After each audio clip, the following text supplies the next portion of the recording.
The following is a product of Grayson Publishing. Last week, the Howe Bulldogs battled a talented Boyd team who eventually wore down the Dogs at home. But the district records are 0-0, and everyone says this is their year. And Howe is no different, and at Warrior Stadium tonight, the Dogs try to take the first of 6 steps to a playoff berth. It's district football time in Texas. Warning, the following high school football game is not for the faint of heart. Kiss him goodbye. It is touchdown time in Texas. It's a Haley's Comet for the first time in his career. Please take all necessary precautions. Kiss him goodbye. To the 3, to the 2. He's in. It is touchdown time in Texas. Howe Bulldogs football is on HoweEnterprise.com and is brought to you by Sonic of Howe, Scoggins Funeral Home, Attorney Micah Belden, Buck Snort Barbecue, TechWave, Ed Meacham State Farm, Knight Furniture, Independent Bank, Star Auto Body, Torque Plumbing, Family Attorney Kimberly Killebrew, Juan Enciso Farmers Insurance, GCEC, the Old Man at the Coffee Shop, FBC Howe, the Howe Athletic Booster Club, Baker AC and Heating, Pitt Exteriors. He hands off on the reverse to Louder from the left to the right. A seam. He's in. It's touchdown time in Texas. Now get ready because it's football time in Texas on HoweEnterprise.com. Here's the voice of Howe Bulldogs football, Monty Walker. Everyone is undefeated. Everyone is going to the playoffs. Everyone is 0-0, and it's been a long time since the Howe Bulldogs have won a district game. But tonight in Bonham, Texas, the Bulldogs take on a wounded Warrior team who is down a little bit from a year ago, Justin White, but a formidable opponent. Everyone in district is, especially when they have about 100 more kids than you have in high school. Everyone's tough. Yeah, and talking about the undefeated here, that was the message that Coach Jay tried to convey to the team last week after the loss to Boyd was played hard, came up on the losing end, but next week everybody's 0-0. No more excuses. The real season starts here in district tonight against Bonham. The number 686, what would that mean to you? What that indicates is the number of days it's been since Howe has won a district game. That was back November the 10th, 2017, during the Zach Hudson era, the final senior night at Bulldog Stadium against Callisburg. 1,057, what does that mean to you? It's been a long time. That's how many days it's been since Howe's won a road district game. That also against Callisburg. That in Callisburg, November the 4th, 2016. That was the night that Howe found out Pilot Point lost and they were going to be on district champions and get a great seed in the playoffs, and that was a wonderful night. That's how long it's been since Howe's won a road district game. But we really feel like the clock could reset tonight in Bonham. You're playing a team that is winnable. This isn't the same team, Bonham team from last year. Now, that's not to say you come in here and take them lightly and go ahead and pencil in the W, but it's a game that is winnable here tonight. The Bulldogs are healthy for the first time since the first game of the season, so that's a good sign, and hopefully you can reset that clock tonight. All weapons are on deck. All the bullets are ready to go in the chamber. Yeah, we're talking about Austin Haley and Jalen Thornton and Brandon Williams and Caden Harmon and Stephen Waldrop. Everyone's healthy, with the exception of Jordan Jones. Oh. But we'll see. It's possible that Jordan can play, but everyone is in tip-top shape coming into district, and that's a good sign. Well, it starts there with Austin Haley getting him back. Not that Leighton Elvington did a good job those last 2 games to help manage the team, but you get Austin Haley in there and adds a little bit different dimension to the offense, and so it'll be good. It'll start with him, and then got your other weapons back in Harmon and Thornton and Waldrop. Yeah, the offense runs smoothly with Haley, 363 yards in his first 2 games. Elvington, 229, although Elvington had a remarkable percentage with 67% passing while he was in there That's outstanding. We're going to take a timeout. We've got the Senior Spotlight and the Coaches Show coming up in just a moment. Monty, now that we're off the air, let's talk about something important. When's your birthday? That's an interesting question. It's in May. Did you know that Bucksnort Barbecue will give you a free birthday buffet? What? All you got to do is show your proof of age and get a free Bucksnort Barbecue buffet for your birthday. They'll even include the drink. Well, we're going to my parents for my birthday. Well, Bucksnort Barbecue will keep that offer 5 days before or 5 days after your actual birthday. Hey, I'll even go to Van Alstyne for that. Bucksnort Barbecue is located in downtown Van Alstyne. BucksnortBBQ.com. I'm attorney Micah Belden, and I will always be a Bulldog. I'm a proud graduate of Howe High School. The great leadership from our teachers and coaches helped me be able to become one of the few certified criminal law specialists in Texas. While I love the black and white, in trials, everything is not always that way. If you've been investigated, arrested, or charged with a crime in North Texas, you need to call me now at 903-744-4252 for a free consultation. I'm board certified by the Texas Board of Legal Specialization, Principal Office, Sherman, Texas. Welcome to the Howe Bulldogs Senior Spotlight, brought to you by Ed Meacham State Farm. Now let's join Monty Walker with this week's senior. All right, this week we're joined by seniors Derek Kirshner and Stephen Waldrop. We'll start with Derek, coach's kid. What's that like? It's a weird experience, kind of, because you have everybody looking at you differently and asking you questions about what's happening. But it really just makes it where you can become a better leader, and with being a coach's son also comes with you can stay after longer and do stuff that other people can't. So you came from Anna. You were there a year ago. How hard was it to leave there? And I'm sure you had some friends over there.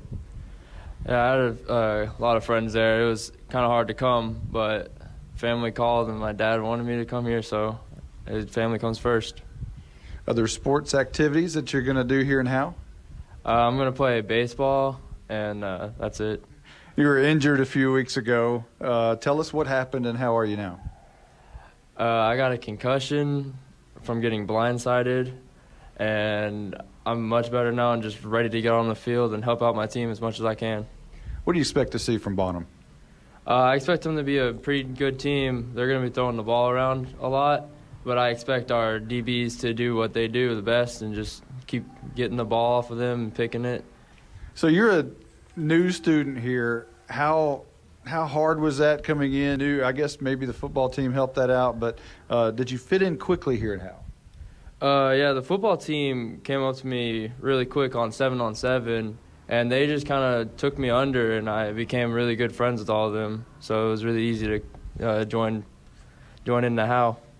All right, we're going to take a quick break. When we come back, we'll talk to Stephen Waldrop. This is more than a bundle. This is way more than a combo deal. It's your sanctuary, your home field. It's where everything happens. This is your home, your car, your memories. And you want to be sure they're protected with home and auto insurance. As your State Farm agent, I get it. That's why I'm here to help life go right. My name is Ed Meacham, and I'm your Howe State Farm agent. Give me a call at 903-892-3923 or on the web at MrRedInsurance.com. All right, we're joined now with Stephen Waldrop, injured a few weeks ago. Tell us how that happened and how are you now? Well, I went out for Haley rolled out of the pocket, went to look for me downfield.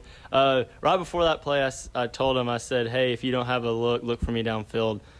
You can trust me. And so he looked for me downfield, and I get hit from behind. I fell awkwardly on the play. Something happened to my leg. I bruised it up, but now I'm fine. It wasn't anything major, and I'm ready.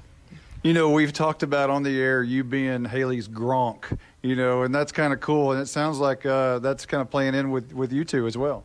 Yes, me and Haley are really close, and me and Leighton as well when he's out there, and I just want them to know that they can throw me the ball, and I'll catch it when they throw it.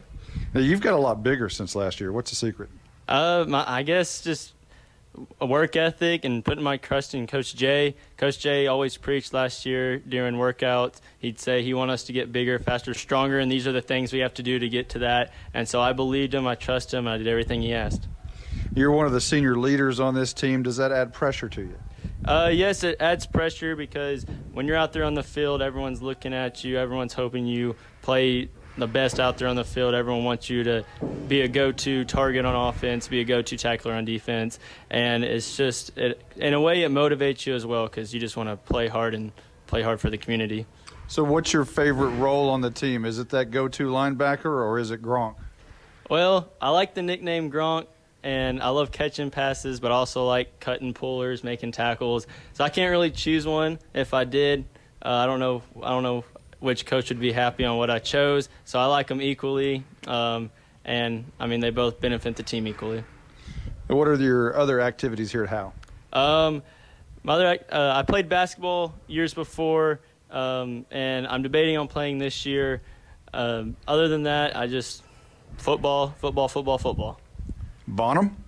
In my opinion, we're gonna beat them. There ain't nothing they have that we can't take. We have a great defense. We're gonna come at them offensively, and like Derek said, our corners, they're gonna pass on us, and we have great corners, and so I put my trust in them. All right, that's your Senior Spotlight with Derek Kirshner and Stephen Walter. We'll be back right after this. Since 2011, Scoggins Funeral Home and Crematory has walked with hundreds of families through the most overwhelming time of their lives. Their job is simple: to make this season a little easier. What you can expect is a no-pressure, people-first philosophy, custom services for memorials that you'll remember forever, and reasonable pricing. Tommy and Bobby K. Scoggins have built a reputation over the past 30 years in the funeral business for making every family feel at home. Visit ScogginsFuneralHome.com or call 903-482-5225. Hello, Bulldog fans. This is Juan Enciso, your local farmers insurance agent here in Howe. We're here to assist you with your insurance needs, including auto, home, life, business needs, and more. We're vested in the community because we are the only insurance agent in Howe. Our office is at 403 West Hanning Street, or we can be reached by calling 972-382-6121. We're also on the web at farmersagent.com/JEnciso. I have the knowledge and experience to help you better understand your insurance coverage options. Call me, Juan Enciso, at 972-382-6121. Welcome to the Howe Bulldogs Coaches Show with Bill Jailing. The Coaches Show is brought to you by FBC Howe. Now let's join Monty Walker with Bulldogs head coach Bill Jailing. Coach, last week you had a really good Boyd team come in, and it was a great game at the half, and tell you what, your kids really got after it. Yeah, they did. It was at halftime we were thrilled going against Boyd and being 14-7 at halftime. We were thrilled at half, and we came out in the second half. We made some adjustments and everything else. Thought the kids played really well in the third quarter. I mean, I think it was 21-7 going into the fourth quarter. But when they got a team like they have, and you probably saw it later in the games, we were just worn down, wore out, and that's the effects of 90% of our team going both ways. So it was a good game for us, though, to get ready for district, because district's a whole new ball game. But I was proud of the kids' effort. Yeah, we made mistakes and we got to fix them. But overall, being 14-7 with them at half, and really, 28-7 at the end of the game. I don't count that last touchdown because we were just dog tired and wore out because the kids battled. I was proud of their effort against a very good Boyd team. Your defense keeps creating turnovers, interceptions by Elvington. He had 2 again, and Arturo Louder. Do you think maybe that's due to some pressure by Brusso? Yeah, I definitely. If you watch the film, I mean, in real action when you're watching the game, you don't really notice it. But when you watch the film, a lot of our interceptions that are being caused are, 1, great secondary coverage in the back end, and 2, getting some pressure on the quarterback. And some of our sacks, if you flip it, are because great secondary coverage, and they really should be going down as coverage sacks.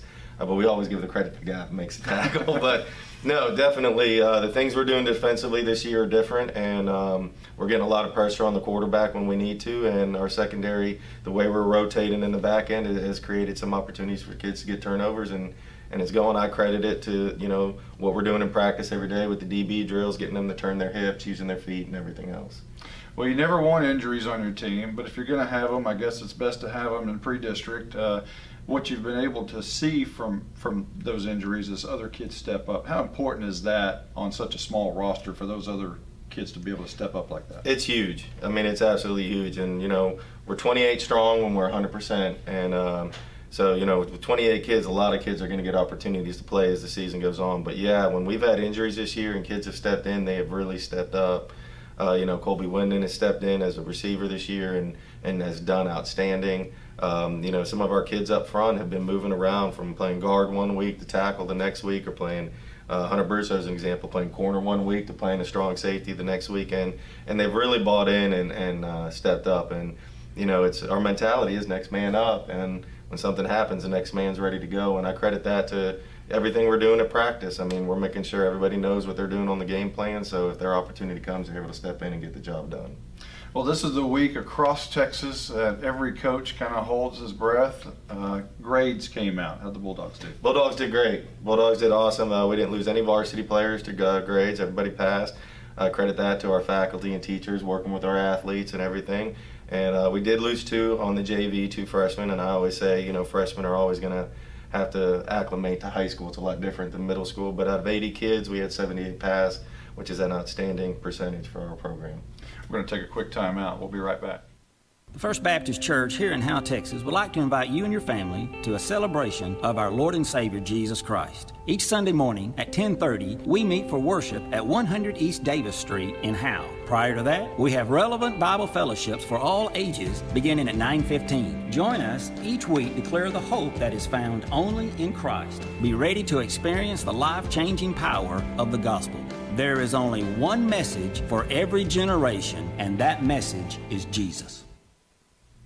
Coach, everything gets turned up a notch now. It's district time. Everything's on the line. Yep. It's a brand new season. It's the first thing I said to the kids after the game last Friday. And goes, boy, naturally I told them how proud I was of their effort. And, after, like I always say, we put this one behind us and we move on. But I said, Al, everybody's 0-0.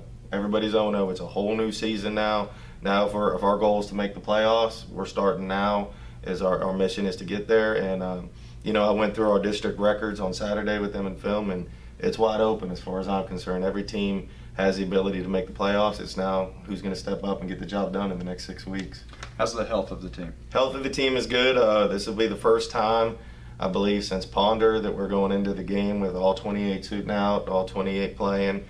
We got some that are milking minor injuries, but that's going to happen. It's football. You're always going to have some minor injuries, but we had everybody healthy this week at practice, everybody going, and hopefully we stay that way all night Friday. Bonham graduated some of their best players they've had in their school history. They don't seem to be the same team they were a year ago. What do you expect?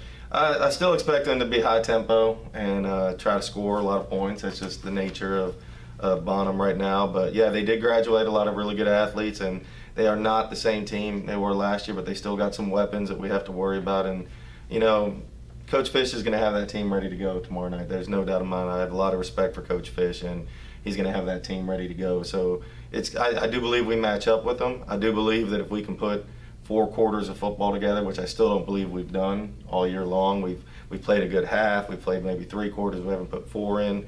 But I think if we play 4 quarters and everything goes, I think we have a great shot to win this game tomorrow night. We're getting halfway through the season. What's the identity of this football team? I would still go back to the identity of this team is they're a gritty, hard-nosed football team that has a lot of fight in them. Even in the 4th quarter Friday night, even when we were worn down, they were still fighting and trying. So I would definitely say, like I've always said, we're gritty, we're hard-nosed, the kids are going to get after it, they have no quit in them, and they're really starting to come together as a team. If you come into our locker room, I know we're in the locker room right now, but if you check out the board, one thing that really impressed me the other night at the team dinner is how the team is bonding, how the team's come together, and how the seniors are truly taking leadership of this team. J.C. Heppenstall, Layden Helvington, Arturo Louder, Caden Harmon, Jaron Ing, they're all doing a great job taking leadership roles. And the other night, without any coach's directive, I was really proud of them at the team dinner. They all took out an index card. They all wrote down a personal goal, team goal, and how they're going to accomplish those goals. And they came in this morning and they were hung up in the locker room. So you can see the identity of the team forming in that factor. To compete at the highest level, you need reliable teammates to share the load, strong leadership, and unquestionable character. It's true in athletics, and it's true with financial services. At Independent Bank, we understand success on the field is a result of unseen hours of hard work and preparation long before the first whistle. Visit any of our branches, and you'll find local bankers invested in the community. committed to building strong business partnerships and helping families reach their financial goals. Independent Bank is proud to be a part of Howe Student Athletics. Member FDIC, Equal Housing Lender. This is Larry Mays. I'm the master plumber and the owner of Torque Plumbing in Howe, Texas. We do commercial and residential plumbing, everything from major construction of new restaurants to service plumbing calls to local citizens. We even service water heaters. We're located here in Howe off of Highway 75 at 102 South Collins Freeway. We're family owned and operated and are vested into the Bulldog community. Give us a call at 903-532-0525. Mention this ad for free service calls. Well, here we are in Bonham, Texas. Justin White, the Howe Bulldogs kicking off district play tonight. Should be a good one. Bonham not what they used to be a year ago. Graduated some of their greatest players in their program's history. Tyler Rodriguez, a thing of the past.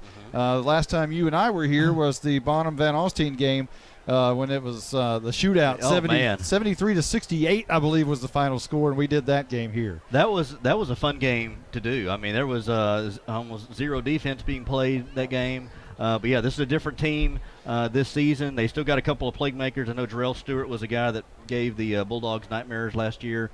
He's one game that stands out. But, yeah, they've still got some weapons on here they need to be aware of. The Howe Bulldogs and their starting offense, we'll give you that. Hit Exterior is the sponsor of our starting lineups, and we'll let them introduce themselves. Journeying, left tackle, Jackson Adkins, guard. Colby Lappin, center. JC Helpenstout, guard. Brantley Flynn, left tackle. Kobe Wyndham, receiver. Stephen Waldrop, tight end. Caden Harmon, running back. Brandon Williams, fullback. Jalen Thornton, running back. Austin Haley, quarterback. You might notice there the last guy that introduced himself, Austin Haley. He is back, and the Howe Bulldogs are happy for that, although Leighton Elvington did a great job filling in while Mr. Haley was out. And let's go over the starting defense again. Hit Exterior's starting defense.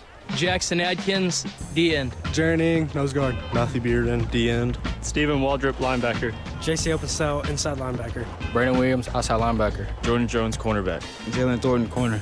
Leighton Elvington, safety. Caden Harmon, strong safety. Terrell Loudard, safety. You might notice a couple of changes there as 5 defensive backs for Howe, as Bonham's going to throw it all over the place tonight. Harmon, Williams, Elvington, Jones, and Thornton all in the game in the secondary. So a little change up there. Let's check down for the first time tonight with our Night Furniture sideline reporter, Caroline. Hey, guys. It Hello. is a gorgeous night out tonight. Didn't think it was going to feel this good. The high of 89, but it definitely doesn't feel it. There's a nice breeze, and it is a great night for Friday night football. Well, the surface down there, I know it's turf. What kind of turf? What is it? A good turf, bad turf? What are we looking at down there? It looks good. I'm no expert on turf, so I would have no idea, but it looks good to me. You know, we were just actually being the referees were talking about how last year all the rain just ruined all the grass fields, so we were glad to be on turf. This is Coach Lynch approved. He's a big proponent for turf. Absolutely. Well, good deal. Every time we mention anything about grass and turf, he'll bring it up. You know, hey, let's play on their place. They got turf. Let's do it. I just need an H in the middle of our field. That's all I need. I'm with you. So let's go over the starting lineup for Bonham. Up front offensively will be Bryce Redmond, the left tackle, the left guard, Jeremiah Ryan, the center, Jacob Kennedy, the right guard, Alex Arande, and the right tackle, Eli Long. Split out wide to the left will be Dustin Sewell. Split out wide to the right will be Cade Bowser. Slot receivers are Gerald Stewart and Elliott Ross. And the halfback freshman, Jaron Ross, he is 5'5", 131, not very big at all. Freshman. He'll start at tailback tonight. And replacing Tyler Rodriguez, how would you like to be this guy? Brant Stuber, 6 foot, 205. That's a big kid. He's a junior. And he wears the number 9 on his back, and he'll be the gunslinger for the Bonham Warriors tonight as they will be firing it around. Defensively for the Warriors, up front, Miguel Arteaga, Tate Johnson, the nose tackle, and Michael Patton, the defensive end. The linebackers, Aiden Andrew, Luke Porter, Aiden Straub, and Hagen Weissert. Cornerbacks tonight, Marco Delgado, we think Mason Rodriguez, although he may be out. He's the younger brother of Tyler Rodriguez. And then the safeties tonight, Adrian Fuller and Jacob Gordon. One thing we might point out for these Bonham Warriors, on their roster are 14 seniors, 9 juniors. Check this out. 8 sophomores and 7 freshmen on this roster. Howe's JV walked all over Bonham last night, but you got to figure those 15 underclassmen being on varsity might have something to do with that. Might have a little bit. And this, they're kind of getting baptism by fire here, being thrown onto varsity their first early years. Maybe something to say for later on, a couple years from now, having that varsity experience now. Bonham's head coach is John Fish. He's 9-6 overall. He was the offensive coordinator and quarterbacks coach at Frisco Lone Star before making the move here to Bonham. He helped lead that team and is to a state powerhouse that they are. Fish also has served as an OC for Del City, Oklahoma. He's a graduate of UCO.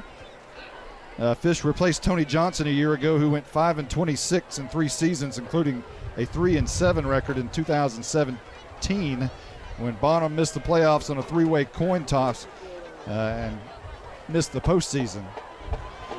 Before last season's 8-3 record for Bonham under Fish, Bonham had not had a winning record since going 8-4 in 2005.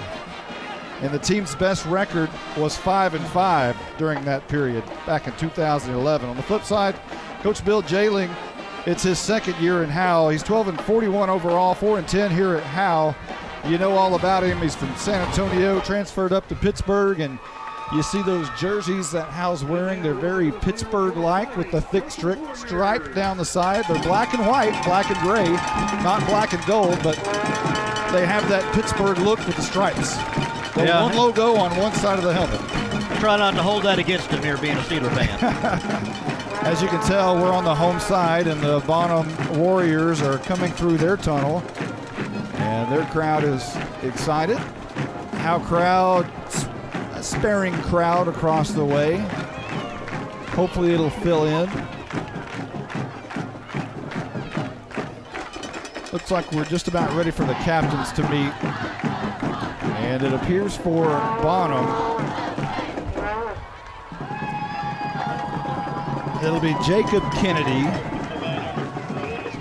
It'll be the quarterback, Stuber, Cody Bowser, and Nick Reinhardt, looks like.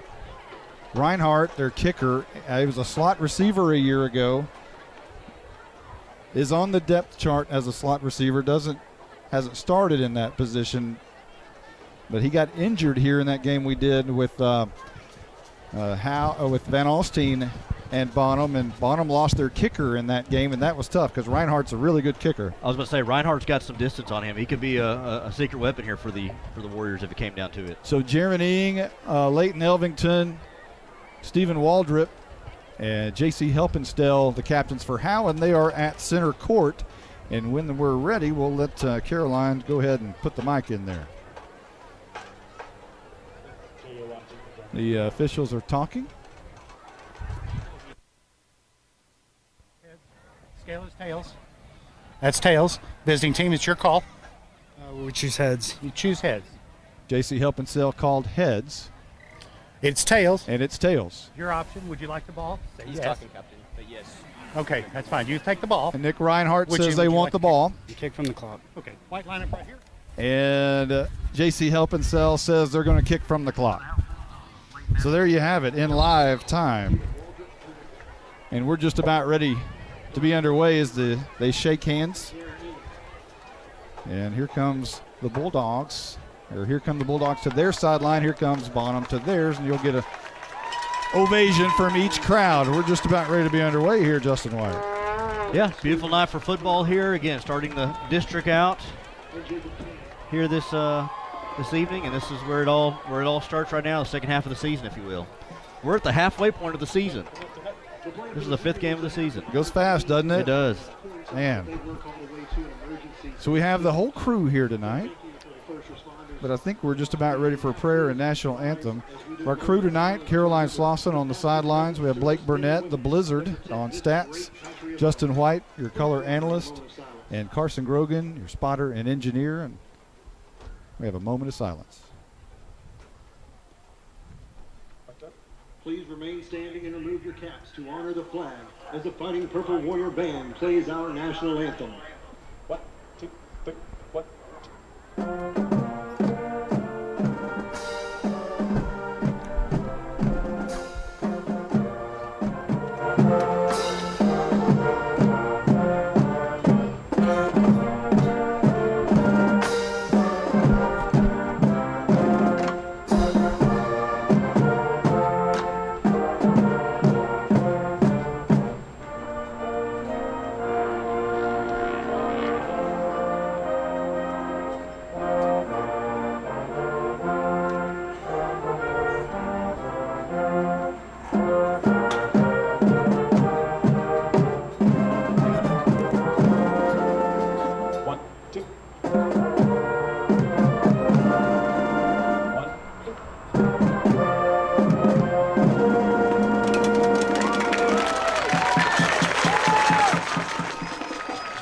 And it's football time in Texas, district style. It is. Time to get going here. Well, we're in Bonham, and we expect a really good game tonight with the Howe Bulldogs. The one thing Howe fans should be excited about, Austin Haley back on the field, the freshman gunslinger. And anytime when he's in the game, it changes the offense a little bit. They're able to do a little bit more things offensively as far as throwing the deep ball downfield. And you got to think with he and Jalen Thornton and Brandon Williams all together in the backfield now, things could get a little electric. Yeah, and I think too, even though everybody hadn't been together at the same time, the experience of going through 4 games and working out the wrinkles and working out the different issues and the different calls and things like that, I think that will benefit them as well. And now you get to see maybe a full show tonight, again with all the weapons there. Even maybe Jordan Jones. We said he's suited up, but whether or not we'll see him or not, I guess that. Well, he is. Apparently, he is going to be starting in the secondary. Back deep for Bonham to start the football game. To return the kick will be Jaron Ross, Gerald Stewart, and Cade Bowser to return the kick. For Howe, it'll be Flores to tee it up at the 40. Howe in white jerseys, black pants with a thick gray stripe, black helmets, black numbers, but the white jerseys. Flores kick, and we're underway. It's a high kick deep down the middle, right hash now. It's going to be taken on the far side. Coming near side is Stewart. He's got a seam right up the middle and a lot of room near midfield and down at the 46-yard line, just shy of midfield. That was a good return there for the Warriors. Not good for the Bulldogs, for a team that's going to like to sling the ball all over the yard, giving them good field position near the 50. So they'll spot it at the 47, and that's where the Bonham Warriors will start with the football in district play. Stewart will be split out wide to the left with Sewell. And Stuber in shotgun formation with Ross standing just to his right. Stuber wants it. He gets it. Looks right side. Throws. Is going to be caught by Bowser and dropped by Bowser immediately. And takes a little bit of a pop from Jordan Jones. Nothing too significant. It's going to be 2nd down and 10. Kind of similar to what the Bulldogs do. Sometimes they try to work get those bubble screens, those quick passes out to the outside and see if they can get some of their playmakers in space, but you got to make the catch first. The Bonham Warriors in all purple. Bottoms and tops and helmets. All purple. White numbers. And they come to the line of scrimmage at the 47-yard line, shy of midfield, 2nd down and 2. Stuber now sends Ross to his left this time, and he's going to hand it to him right up the middle. He's hit at the line of scrimmage and brought down almost immediately by J.C. Helpenstell, a gain of about 2. The draw at the middle to the 5'5", 131-pound running back that we talked about, a freshman.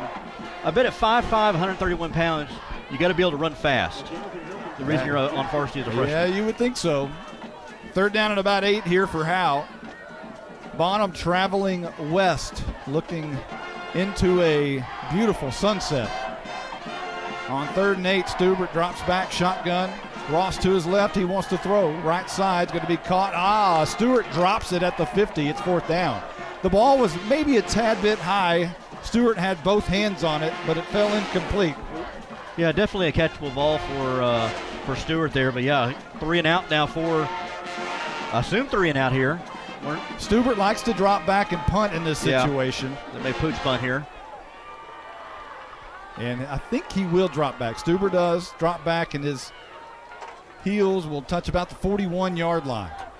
And now going back is, looks like Thornton back to return the punt inside the 10 to the 7-yard line. He's going to return it going on the far side. Down the sidelines, got to return to about the 21-yard line. And Howe will set up shop at their own 22 to start this first drive of district play with 10:58 on the clock here in the first. Well, like I said, Haley has been out pretty much the last two games. He played a little bit last week, went 2 for 2 for 8 yards, but he's been trying to nurse that concussion. He's been in a concussion protocol there for the last couple of weeks, or at least for 2 weeks ago. Missed the Bells game. Wyndon will be split out wide to the near side with Brandon Williams in the slot. And hello, Austin Haley, for the first time in a while. As Thornton in the slot, rather, as Williams is in the backfield. And now Thornton will go way back deep in the deep eye, and he gets the handoff going right side. He's met maybe a yard behind the line of scrimmage. He started maybe 8-9 yards deep back there. He was 5 yards behind Haley, who was in the gun. So it's a pistol formation, but Thornton was really deep right there. Couldn't get back to the line of scrimmage. Yeah, he was way back there and trying to run a play to the outside. There comes a stretch play, and they met him right about the line. No gain on the play. So apparently he did make it back to the line, but just barely. 10:30 and rolling here on the clock. 2nd down and 10. Movement up front. Haley's throwing the deep ball down the right side. He's got a man. It's caught. Harmon, 45-40, 35, and drug out of bounds in Bonham territory at the 34-yard line. Good job there by Haley. Got the flag. I assume that's going to be offsides on Bonham, and went down the field to Harmon. And Harmon caught it and was off to the races there and into Warrior territory. And Bulldogs are trying to go fast here. They're hurrying up. Haley going under center, looks like, or maybe he's just barking, trying to get everybody in place, looking to the sideline. Everybody's in their spot. Haley's going under center. 1st and 10 at the Bonham 35-yard line. This is going to be a deep handoff to Thornton, right side, and he shakes and slivers to the 30 and to the 29. Thornton does best at trying to just, as soon as he gets the ball, he's going 90-0 and gets about 6 yards on the gain, and they're going again, trying to go quickly. What? Here's Haley under center from the 29-yard line. Handoff. Thornton again bounces it out to the right side, and he is flashy with a first down near the 20-yard line to about the 22. And that'll be enough to move the sticks. Hand off there to Thornton. I tell you what, he got hit a couple of times last week. Boy was slow to get up, moving around, but he doesn't appear to be slowed down tonight. 9:48 on the clock. We're underway. The clock is rolling. So far, so good for the Howe Bulldogs on their first drive. Thornton in I formation. Haley's throwing it deep down the field, left side, looking for Wyndon at the end zone. He went up for it at the 1, couldn't come down with it, and it'll be 2nd down and 10. Again, get an offsides call there on Bonham, and went long to Wyndon. And Wyndon, that hit him in the hands. He could have come down with it. It may have, and he's pointing to himself saying, that's my bad, I should have had it. One thing about the Howe Bulldogs, when they get an opportunity and they recognize the offsides by Bonham or any team, Haley's been able to take advantage of that free play, and they are just launching it down the field when they get that in that position. Great read there by Haley to be able to do that. So only as a freshman. The penalty will move him up to the 16, and this is Thornton. Or Haley rolling out right, wanting to throw on the run, throws it incomplete in the front of the end zone. And I believe that's Harmon who was diving back for it right at the goal line. It falls incomplete, and it goes to 3rd down and 5. Aiden Straub was coming off the edge. I think that was Straub, but Straub coming off the edge there, and they had time to snap, and Haley had to roll out and throw that ball a little bit short there to receiver. Or it's 2nd down, rather, after the penalty.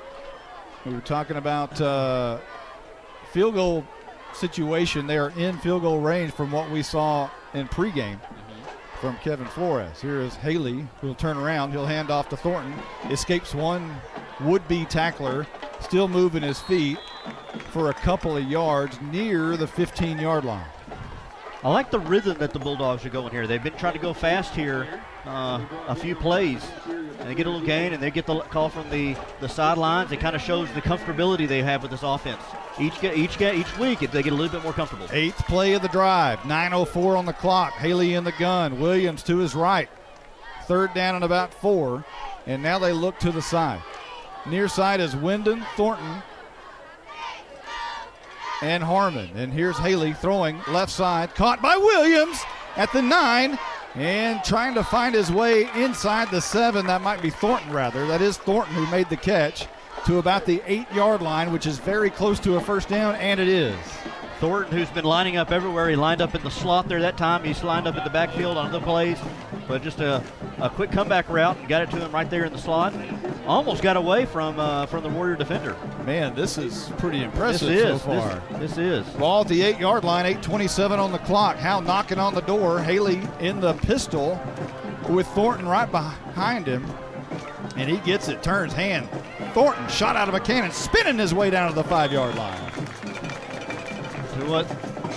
Thornton's getting a good dose here on this first drive. Again, to run up the middle there, gets up to the 4-yard line.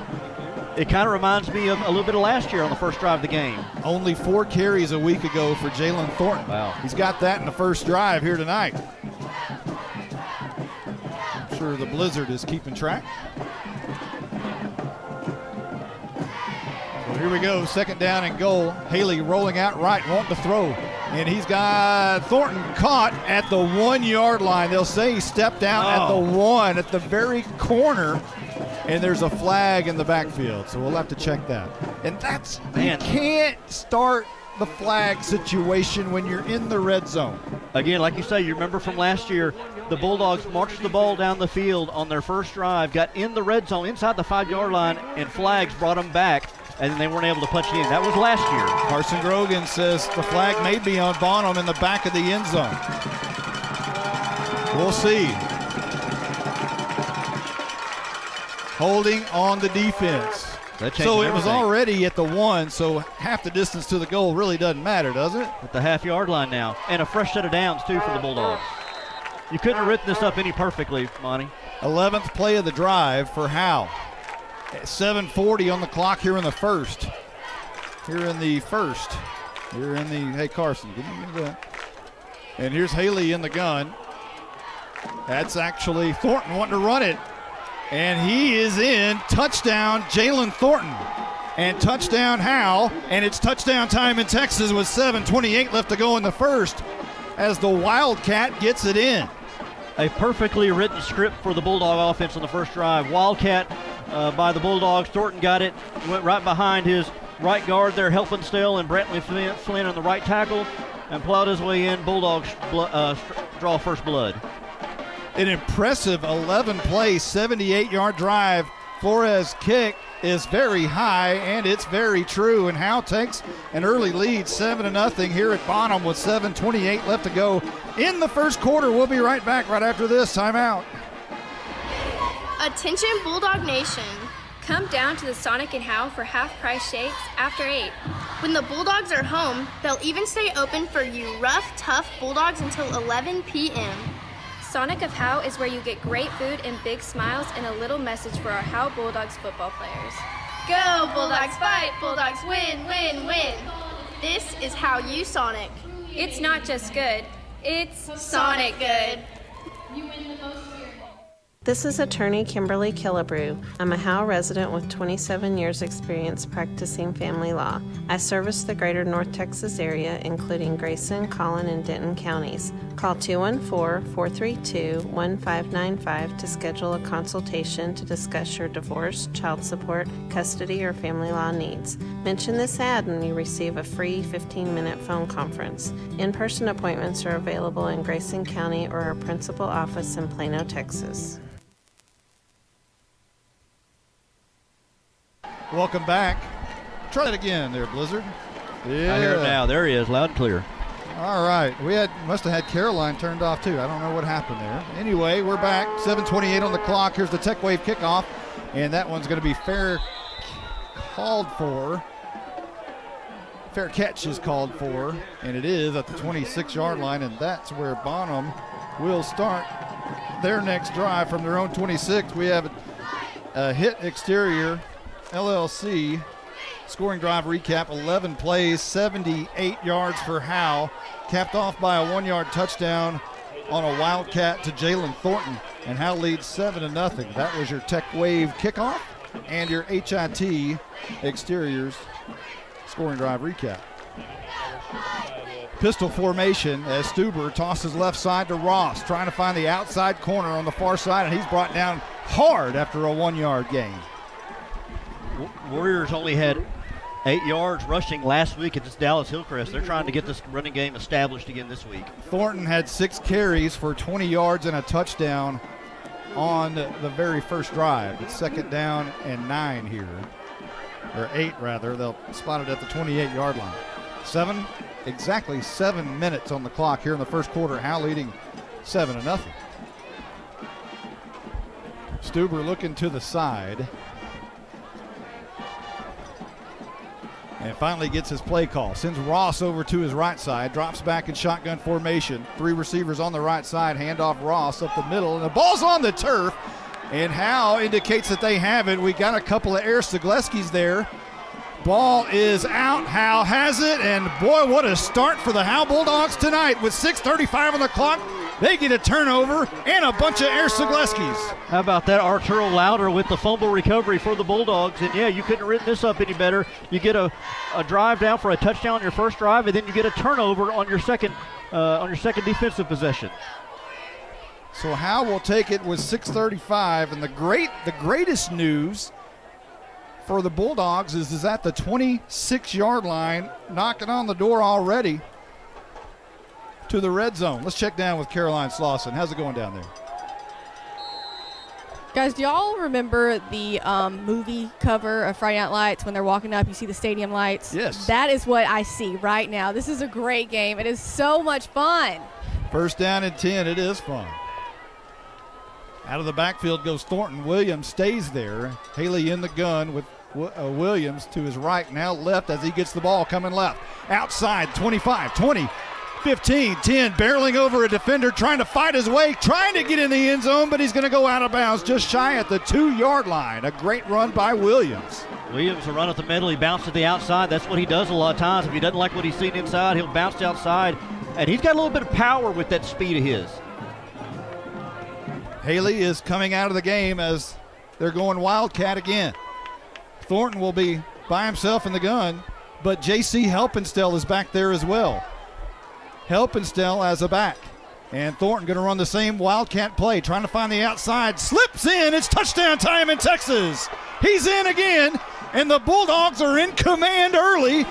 13-0 with 6:04 here in the first. That's a different look we've seen this season. I don't think we've seen the Wildcat at all, or not much. And give it to Thornton. Got a good block on the edge by Helpenstell, and then an outside receiver. I believe that may have been Harmon. I'm not sure, but it was a good block on the outside, and Thornton able to get in the end zone. Flores for the PAT. Haley to hold. The kick is up, and it is good. Hello, Flores, and hello, 14-0 lead. My, oh my, what a start to this football game for the Howe Bulldogs. We'll be right back right after this timeout. If you've ever been in an automobile accident, who do you trust for your needed repairs? Star Auto Body is Texoma's most trusted body shop, serving all of Grayson County and surrounding counties since 1992. Star Auto Body is locally owned and operated. Services include major collision repairs with or without insurance claims, minor cosmetic repairs, parts replacement, and refinishing. Choose Star Auto Body and Alignments in Howe, Texas, 903-532-5365. Star Auto Body of Howe, Texas. Monty, now that we're off the air, let's talk about something important. When's your birthday? That's an interesting question. It's in May. Did you know that Bucksnor Barbecue will give you a free birthday buffet? What? All you got to do is show your proof of age and get a free Bucksnor Barbecue buffet for your birthday. They'll even include the drink. Well, we're going to my parents for my birthday. Well, Bucksnor Barbecue will keep that offer 5 days before or 5 days after your actual birthday. Hey, I'll even go to Van Alstyne for that. Bucksnor Barbecue is located in downtown Van Alstyne. BucksnorBBQ.com. Welcome back. Here's the Tech Wave kickoff. It's going to be fair catched. It just doesn't seem right. Fair caught. Yes. At the 26, and that doesn't seem right either. Fair caught. We'll make it up at the 26-yard line. Bonham still headed west from our left to right. your HIT scoring drive recap. Only 2 plays, 26 yards for Howe. It was another Wildcat Jalen Thornton touchdown. This time not 1 yard, but 2 yards out. The big play was a 24-yard run by Brandon Williams to set it up, and Howe leads 14-0 with 6:04 on the clock. And a chance to reset the entire clock on what we mentioned in the pregame. It's been 1,057 days since Howe's won a road district game. So far, so good. Stuber is going to hand off to Gerald Stewart around the edge, and that one is going nowhere, a loss as his legs are taken out from him on the jet sweep, a big loss, and Howe's defense looks just about as good as Howe's offense. I tell you what, it's nice when you see everybody nice and healthy. I've always talked about this defensive backfield with Harmon, even Brendan Williams in there, Elvington, Jones, even when we see Brusso in there sometimes. The defensive backfield has got the athleticism and speed. A good job by Harmon to knife his way through there and knock Stewart back for a loss. About a 5-yard loss back to the 22-yard line. 2nd down and 15 coming up for Bonham. 5:26 on the clock here in the first. Stuber in the gun's going to toss to Stewart again, being chased down, but this time he's got the edge near side and out of bounds after a nice pickup of about 10 yards around the 35-yard line. Nice positive run there by the Warriors, probably their biggest run of the night, their biggest play of the night so far. Still short of a first down, though. So there's about 3 yards to pick up here on 3rd down is what Bonham needs. With 2 receivers on the left, 1 to the right, 1 in the backfield is Ross with Stuber, and Stuber's going to run it for the first time tonight. He's got a pretty good lane. 1st down and more, crosses the 40 to the 42-yard line. Just a quarterback keeper, got the snap in the shotgun and just got behind his left guard there and formed a little hole and got their first down of the night here with a little over 5 minutes to go in the first quarter. So here comes Bonham with Stuber in the gun, Ross right next to him. He's going to hand off Ross straight up the middle, and he is knocked down. The ball's on the turf again. It's spewed away from Ross. Howe says they have it, and they do. Wow. Another turnover for the Bulldogs in the first quarter. They are stripping the ball away in 2019. Great job by the defense. It was that interior line there. It may have been Bearden, I'm not sure, maybe Ing in the middle of the line. Got a hand on that ball. Jackson Atkins with the strip there, according to Blizzard. Thank you, Blizzard. Atkins with the strip there, and Thornton with the recovery, and the Bulldogs with their 2nd turnover of the night on the Warriors side of the ball, or the field. So 4:48 on the clock here in the first, and Howe's already created 2 turnovers and punched it in twice. A great start for the Bulldogs. Haley back in the gun. Williams will stand to his left and a little bit up from him.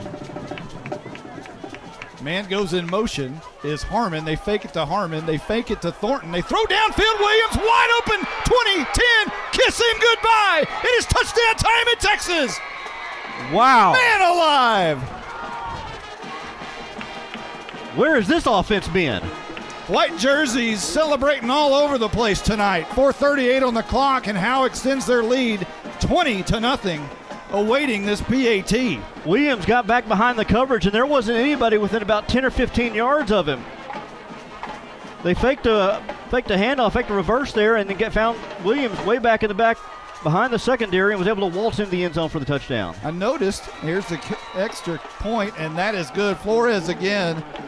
And Howe with a 21-0 lead with 4:38 left to go in the first. Grab your socks and pull. Holy cow. A nice start for the Bulldogs. I'm attorney Micah Belden, and I will always be a Bulldog. I'm a proud graduate of Howe High School. The great leadership from our teachers and coaches helped me be able to become one of the few certified criminal law specialists in Texas. While I love the black and white, in trials, everything is not always that way. If you've been investigated, arrested, or charged with a crime in North Texas, you need to call me now at 903-744-4252 for a free consultation. I'm board certified by the Texas Board of Legal Specialization, Principal Office, Sherman, Texas. This is more than a bundle. This is way more than a combo deal. It's your sanctuary, your home field. It's where everything happens. This is your home, your car. Caroline, your can you memories. ask them for And you full wanna be 60s, sure please? They're protected with home and auto insurance. As your State Farm agent, I get it. That's why I'm here to help life go right. My name is Ed Meacham, and I'm your Howe State Farm agent. Give me a call at 903-892-3923 or on the web at MrRedInsurance.com. Here's your Tech Wave kickoff, and it's going to be taken again by an up man. Not much doing there. Up to the 35-yard line is where Bonham will start their third drive of the night. They fumbled on the first two. Your scoring drive recap. Well, we had an 11-play drive. We had a 2-play drive, and now we've had a 1-play drive of 46 yards. It was a Haley's Comet to Williams out of the backfield, 46 yards on the touch, and nobody was with him. He was all alone. First down and 10, left to right goes Bonham. Stuber's going to keep it straight up the middle, looking for some room. Jackson Adkins makes the stop after about 2, maybe 3 yards. Well, he's not Tyler Rodriguez as far as his speed, but he's got some size to him, but tries to get to that line, and Jackson Atkins able to shed his block and slow him down there, and only a 3-yard gain on that play.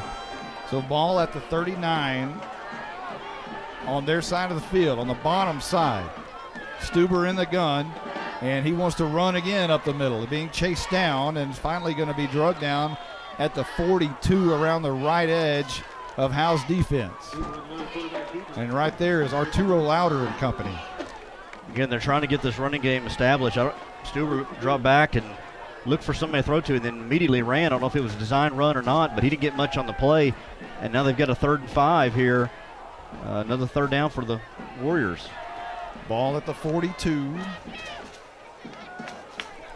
Stuber with 2 men with him. He wants to throw. Looking right side. He's going to be incomplete, trying to hit his near side receiver, Elliott Ross. And that ball was touched for a moment in the hands and on the turf almost immediately as Hunter Brusso was in coverage. Threw a bullet over there to Ross, and that was catchable there. That's the 3rd drop pass of the night. And now it is 4th down again, and we'll see if Stuber's going to drop back and punt this one.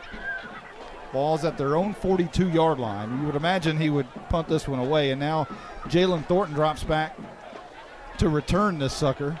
It's 4th and about 4, and they almost block it. Elvington almost had a hand on it. Thornton's going to catch it at the 24, makes a move. He's up the left hash, and now the middle of the field escapes another tackle. Now he's got the corner on the far side, 50, 45, and knocked out of bounds on the bottom side of the field at the 35-yard line.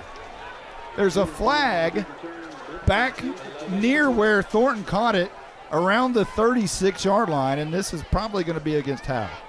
It's a good return there by Thornton. I tell you, that we say it every week, but that kid has got so much speed and it's just so electric when he gets the ball. And holding against the Bulldogs, so that'll set him back. First penalty against Howe tonight? I believe so, yes. It's a good start. It's a good start. 3:11 on the clock here in the first. Howe with a 21-0 lead. And here's your stat here, Monty. The Bulldogs came in averaging 20 points a game, and they already have 21 in the first quarter. Man. Yeah, they've been holding out on us in pre-district, huh? Yeah. Well, we did mention that their horses are back on the field for the first time all together, and that sure helps. Now the ball's going to be placed back at the 26-yard line. A spot foul from the 36 is where the hold took place. Caroline Slauson, how's it going down there?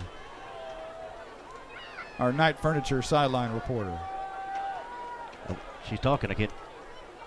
Well, there you go. I'm sorry. No, it's going really good. Coach Simmons just came up to me and he goes, man, I don't know what that pregame was, but I said, well, it's really funny because the referees were getting upset because they were getting anxious. How it took too long to come out. Here's a handoff up the middle to Brandon Williams, and the ball just came out. And I believe Williams was able to get back on it, or someone from Howe. Helpenstell. JC Helpenstell. So the ball will roll back. Williams had a couple of yards, but the ball rolled back, and essentially no gain, 2nd down and 10. Yeah, had probably about a 4 or 5 yard gain. I think rolled back 4 yards right into the right there where J.C. Helpenstell was able to pick it up and just run. You know things are going right when you fumble and you get it back. Yeah. And they fumble and you get it. just one of those games so far. Haley in the gun, 2 receivers to either side. Williams in the backfield with him. Williams gets the hand, shakes a defender, and he'll bounce it in the middle. They're on the right hash, and he gets towards the middle of the field. Maybe a yard, maybe 2, maybe a yard. 22, let's see, 26-yard line.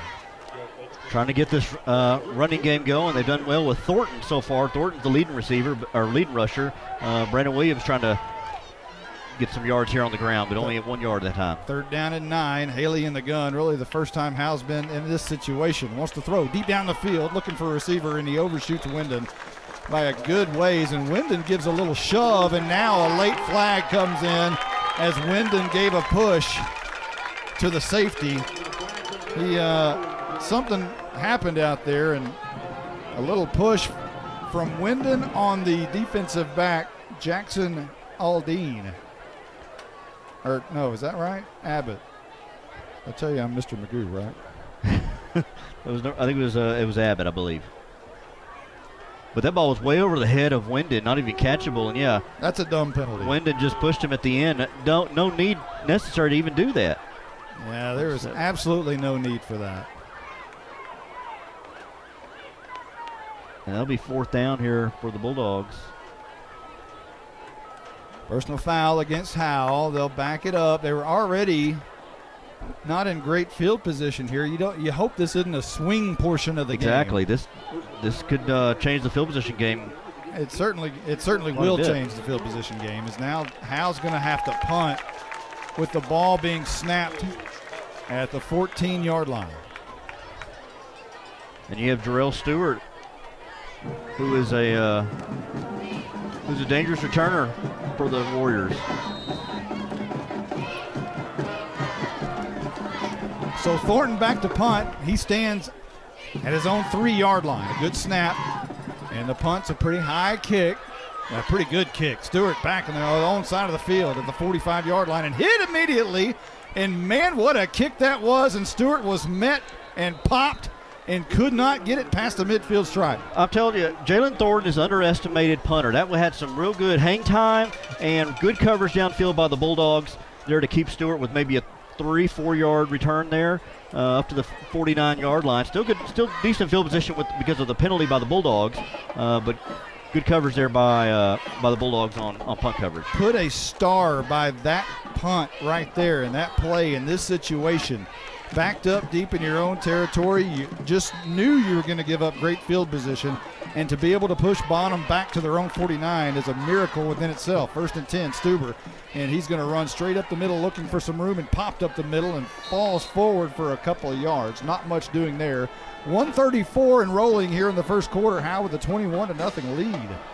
Stuber is trying to put this game on his back as far as running the ball. He's running up the middle, but that interior line there of Atkins, Ing, and Bearden are having none of it so far. 2nd down and 8 coming up for Bonham. And you hear the what do they call that song? Tomahawk chop, yes.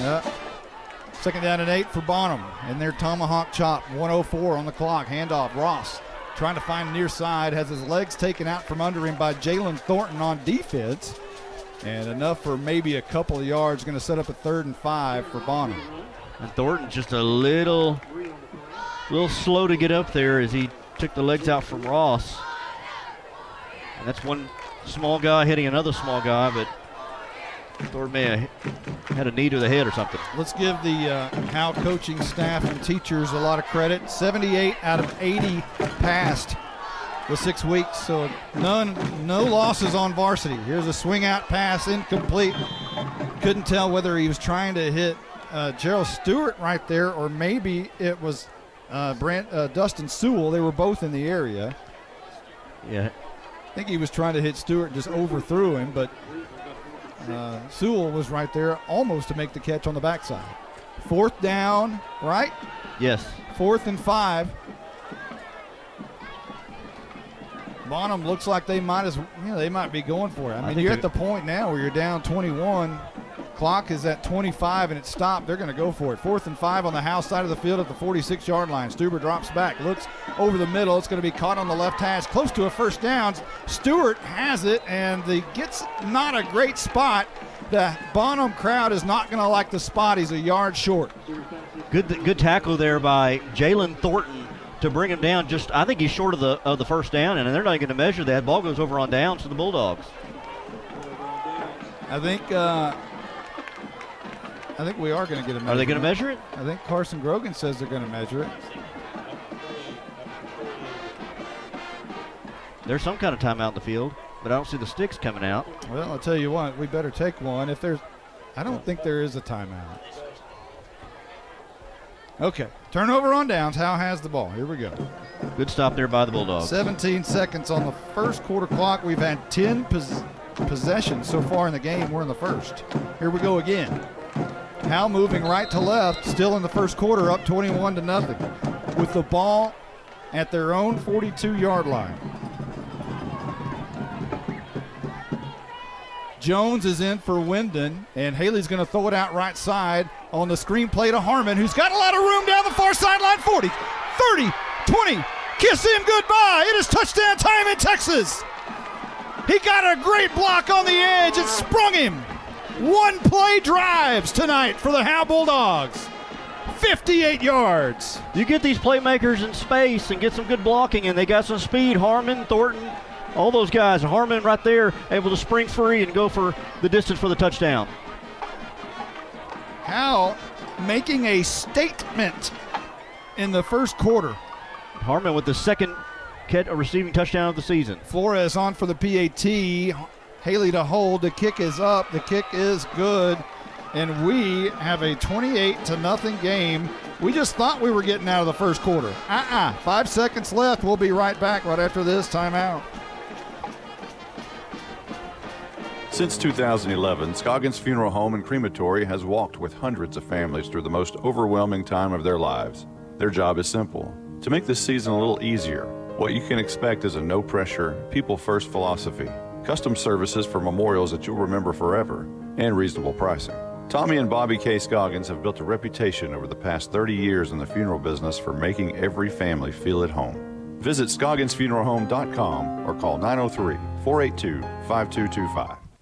Hello, Bulldog fans. This is Juan Enciso, your local farmers insurance agent here in Howe. We're here to assist you with your insurance needs, including auto, home, life, business needs, and more. We're vested in the community because we are the only insurance agent in Howe. Our office is at 403 West Hanning Street, or we can be reached by calling 972-382-6121. We're also on the web at farmersagent.com/JEnciso. I have the knowledge and experience to help you better understand your insurance coverage options. Call me, Juan Enciso, at 972-382-6121. Just about ready for our Tech Wave kickoff. The hit exterior scoring drive recap. Another one-play drive, 58 yards. Austin Haley, his 8th touchdown of the year. This one to Caden Harmon, 58 yards. Harmon did most of the work on the screen pass. And now the Tech Wave kickoff is going to be a fair catch called for by Stuber, I believe, at the 30-yard line. It's not Stuber. Yeah, it is Stuber. Just got a word from Blizzard. Caden Harmon with that catch there has already got over 100 yards, 101 yards with 2 catches and a touchdown. It's going to be a season high there for Caden Harmon. And also, Monty, another shocker in the district. Raines leads Van Alstyne 21-0 in the first quarter. What? And Pottsboro leads Commerce 21-0. Okay. Wow. Maybe this is Friday night, Friday 13th and full moon. It's not full moon out here tonight, is it? I don't believe so. Stuber drops back, wants to pass. Deep down the right side, looking for Ross. It's out of bounds and incomplete. Brousseau in coverage, and he overshot him. It'll be second down at 10. And that is the end of the first quarter. 28-0. What a quarter it was for the Howe Bulldogs. Man, oh man. We'll be right back right after this timeout. To compete at the highest level, you need reliable teammates to share the load, strong leadership, and unquestionable character. It's true in athletics, and it's true with financial services. At Independent Bank, we understand success on the field is a result of unseen hours of hard work and preparation long before the first whistle. Visit any of our branches, and you'll find local bankers invested in the community, committed to building strong business partnerships and helping families reach their financial goals. Independent Bank is proud to be a part of Howe Student Athletics. Member FDIC, Equal Housing Lender.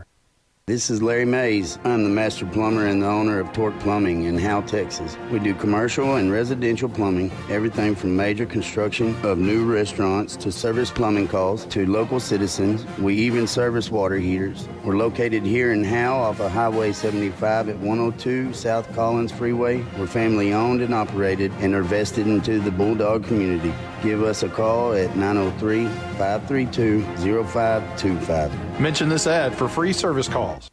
Well, welcome back. Noah Campbell into the game for Stephen Waldrop. 2nd down and 10 for Bonham as we switch sides, and they run to the east.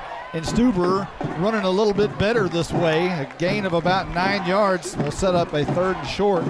We're just underway in the second quarter. The scoreboard is correct. Howe leads 28-0. Offensive coordinator Nate Lynch making a statement tonight. Really has, I tell you. And this defense is doing what it needs to do tonight. 2 turnovers and then a 4th down stop. Ball moves up to the 37, and Stuber's going to run again, right up the middle again. Shakes the tackle of Helpenstell, has enough for a 1st down, still shaking tackles as he, got about 5 tackles missed on that run. That's going to be something Coach Jay's not going to like with the missed tackles. But other than that, that's been probably the only mistake here the Bulldogs have made, and aside from the penalty by Wyndon earlier. But this team as a whole has done pretty good tonight, offensively and defensively. You hope, if you're a Bulldog fan, Bonham doesn't start figuring out the run here. Well, so far they're deep down in a hole, 28-0. Yeah, they're going to need to start throwing the ball if they're going to have a chance in this game. And a timeout has been called. We will take 1-2. We'll be right back right after this. Attention Bulldog Nation. Come down to the Sonic and Howe for half-price shakes after 8.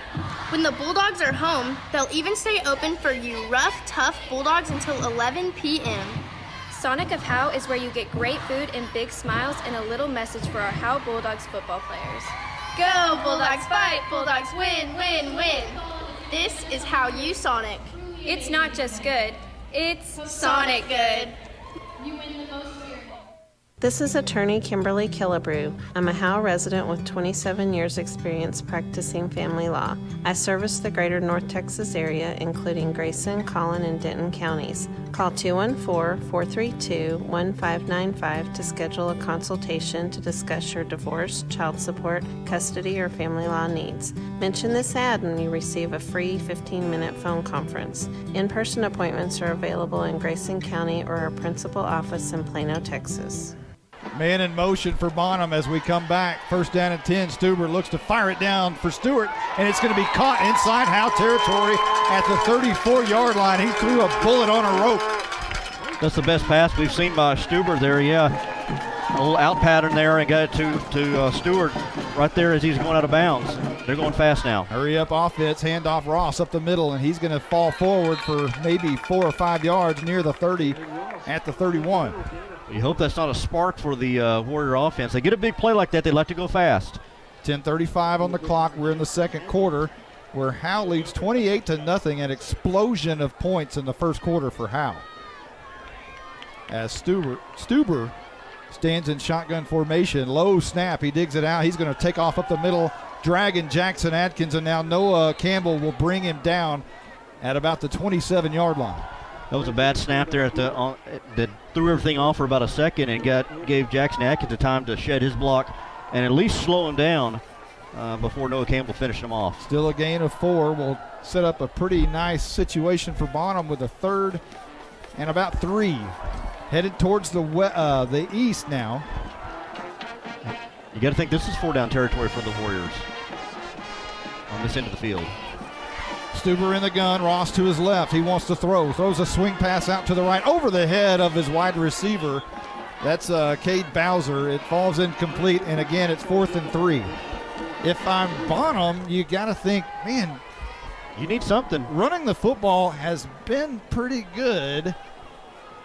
You'd think on 3rd and 3, if you could just set up a 4th and 1, but instead they throw the football, and now they have a 4th and 3.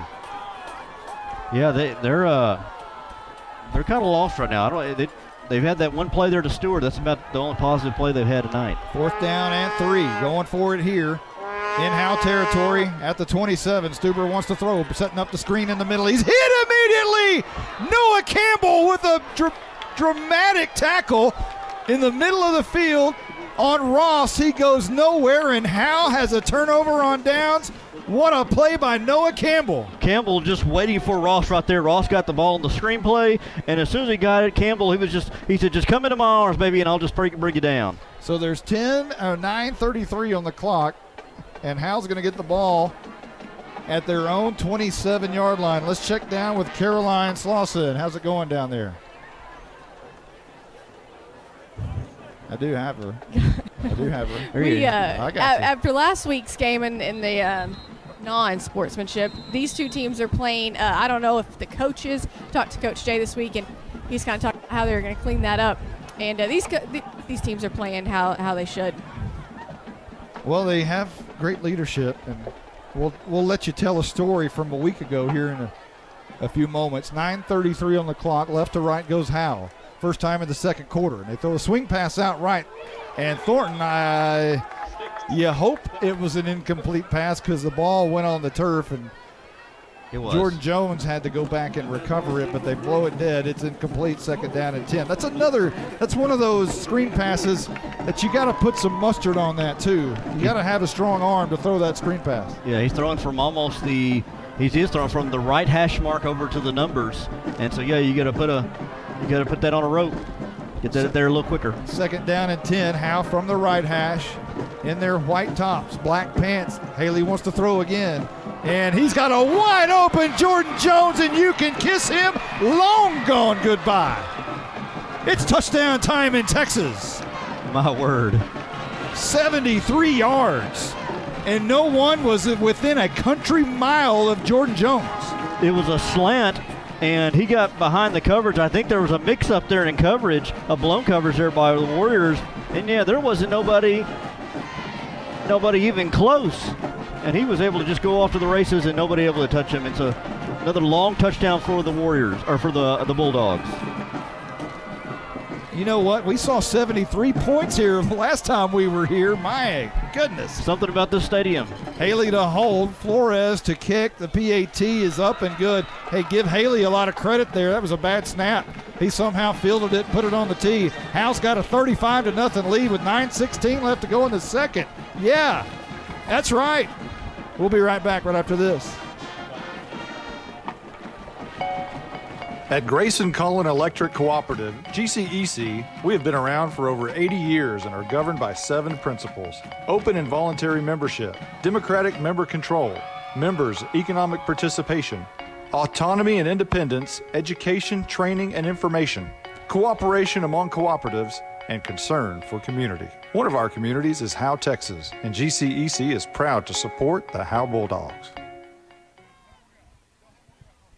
If you've ever been in an automobile accident, who do you trust for your needed repairs? Star Auto Body is Texoma's most trusted body shop, serving all of Grayson County and surrounding counties since 1992. Star Auto Body is locally owned and operated. Services include major collision repairs with or without insurance claims, minor cosmetic repairs, parts replacement, and refinishing. Choose Star Auto Body and Alignments in Howe, Texas, 903-532-5365. Star Auto Body of Howe, Texas. The Tech Wave kickoff is up, and it's going to be caught at the 27-yard line coming up the right hash now, middle of the field, brought down by Noah Campbell. No, he escapes the tackle of Noah Campbell and comes middle of the field to the 45. So a nice return by Elliott Ross to the 45-yard line where Bonham will start. That's your Tech Wave kickoff, your hit exterior scoring drive recap. There's been a lot of these. They like this. 2 plays, 77 yards, and another Haley's Comet. This one to Jordan Jones, 77 yards. Or 70. Yeah, 77 yards. 73 rather, sorry. 73 yards. And that is Haley's third touchdown pass of the night. 9th of his young career. Man. So here's Bonham with 9:08 on the clock. And this is Stuber running right up the middle, maybe for a couple of yards, maybe one, up to the 46. They'll mark him at the 47.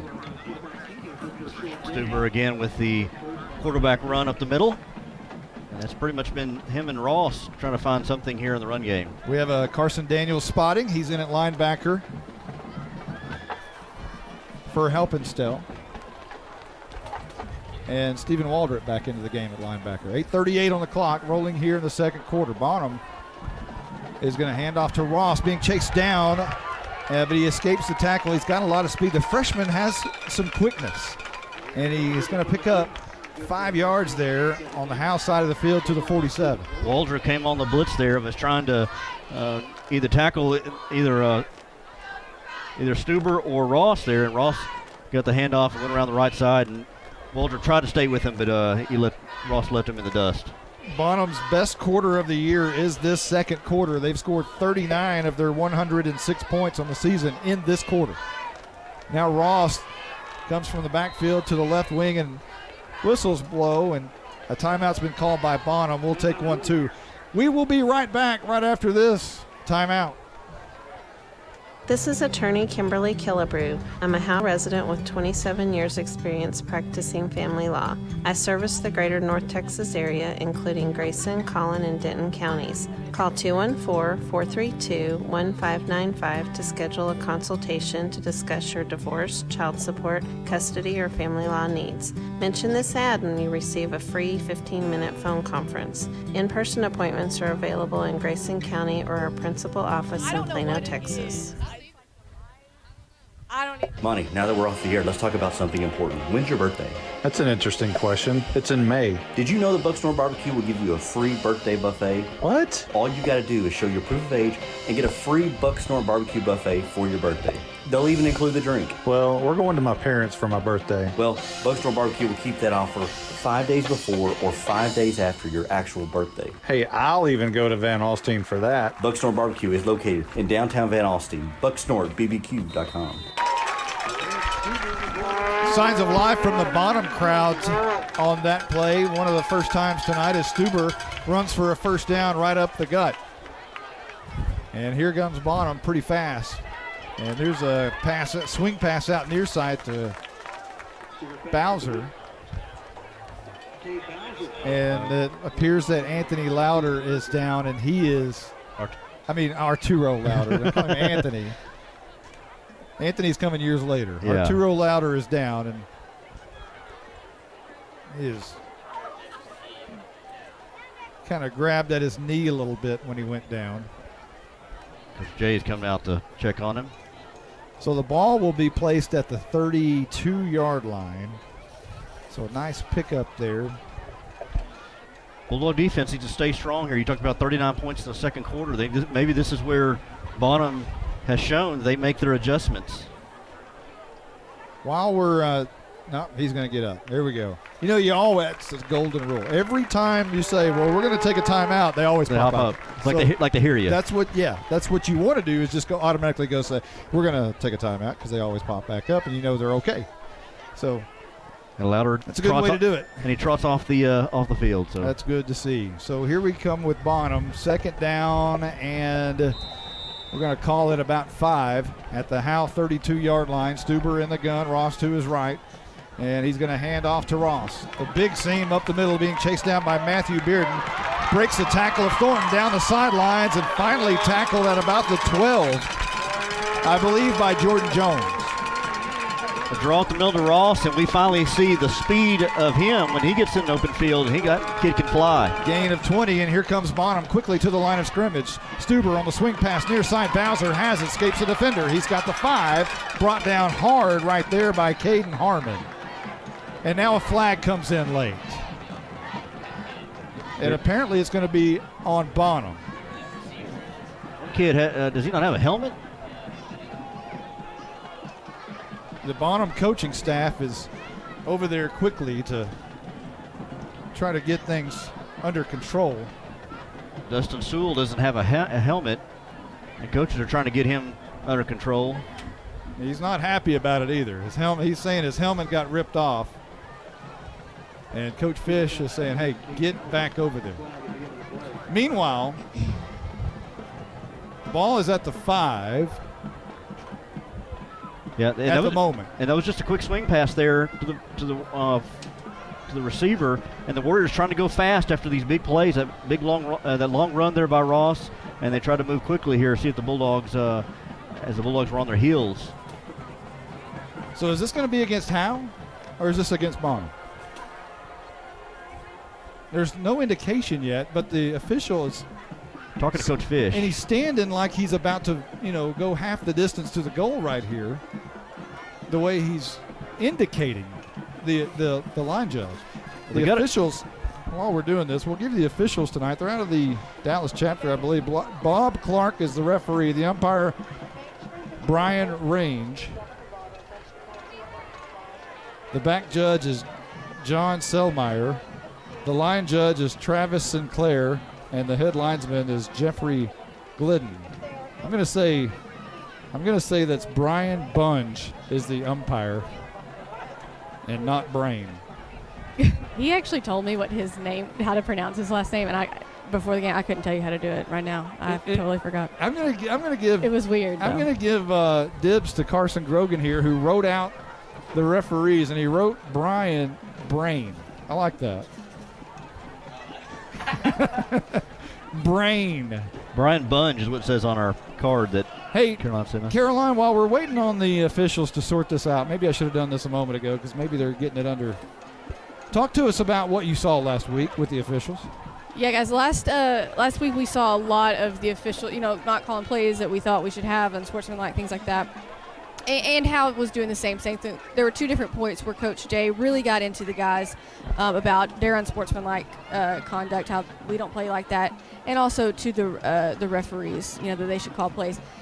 If you were down in the stands, even if you wherever you were, you probably heard him. He was fired up. He was ready to go. But I got to tell you, not one time did he say one cuss word. Not once. Not the whole night. Both times he was getting angry and getting in their face about things. And that's to go, shows how classy he is. But all these coaches really are just great leaders and great for these boys.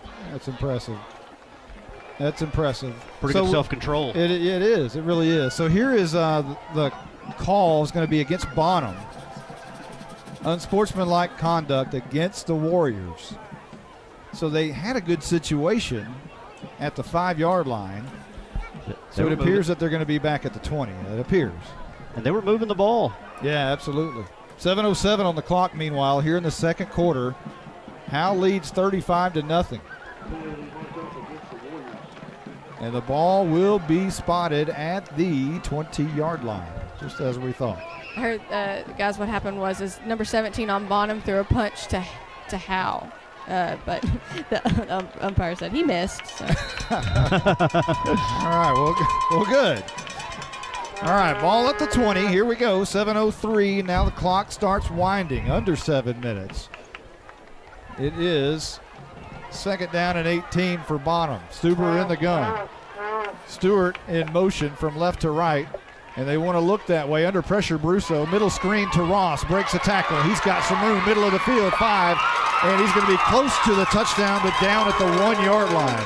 A beautiful middle screen. It really was. You kind of let the defensive line come in and then try to get there to the screen. And here they go quickly again. Go to the line. A lot of pressure from that edge, and he beat it. Here's Stuber from the gun. Handoff. Ross, right tackle. No indication. I think and he's going to be down at the 1-yard line. No gain. Second down and goal coming up from the 1. The previous play, Stuber had lots of pressure coming in his face, and I think it was either Waldrop or Brusso on the left edge. He had to get rid of it, and barely got rid of it on the middle screen to Ross. So here we go with second down and goal from the 1. Stuber in the gun. Ross to his right. Stuber, he's going to try to keep it over left guard. He's in. Touchdown Bonham for the first time tonight. 6:02 on the clock here in the second quarter. This very long football game has seen 42 or 41 points to this point, but 35 of them are Howe's. Well, Bonham finally getting on the board there. Got the quarterback sneak, or Stubert, got it from shotgun and just waltzed in, and Warriors able to march the ball down the field on that drive and finally get on the scoreboard here. Still down 35-6. Reinhardt to try to push this PAT through. Stubert to hold. It's on the tee. Reinhardt's kick is just as good as Flores. 35-7, our new score here at Warrior Stadium in Bonham, Texas. We'll be right back right after this timeout. I'm attorney Micah Belden, and I will always be a Bulldog. I'm a proud graduate of Howe High School. The great leadership from our teachers and coaches helped me be able to become one of the few certified criminal law specialists in Texas.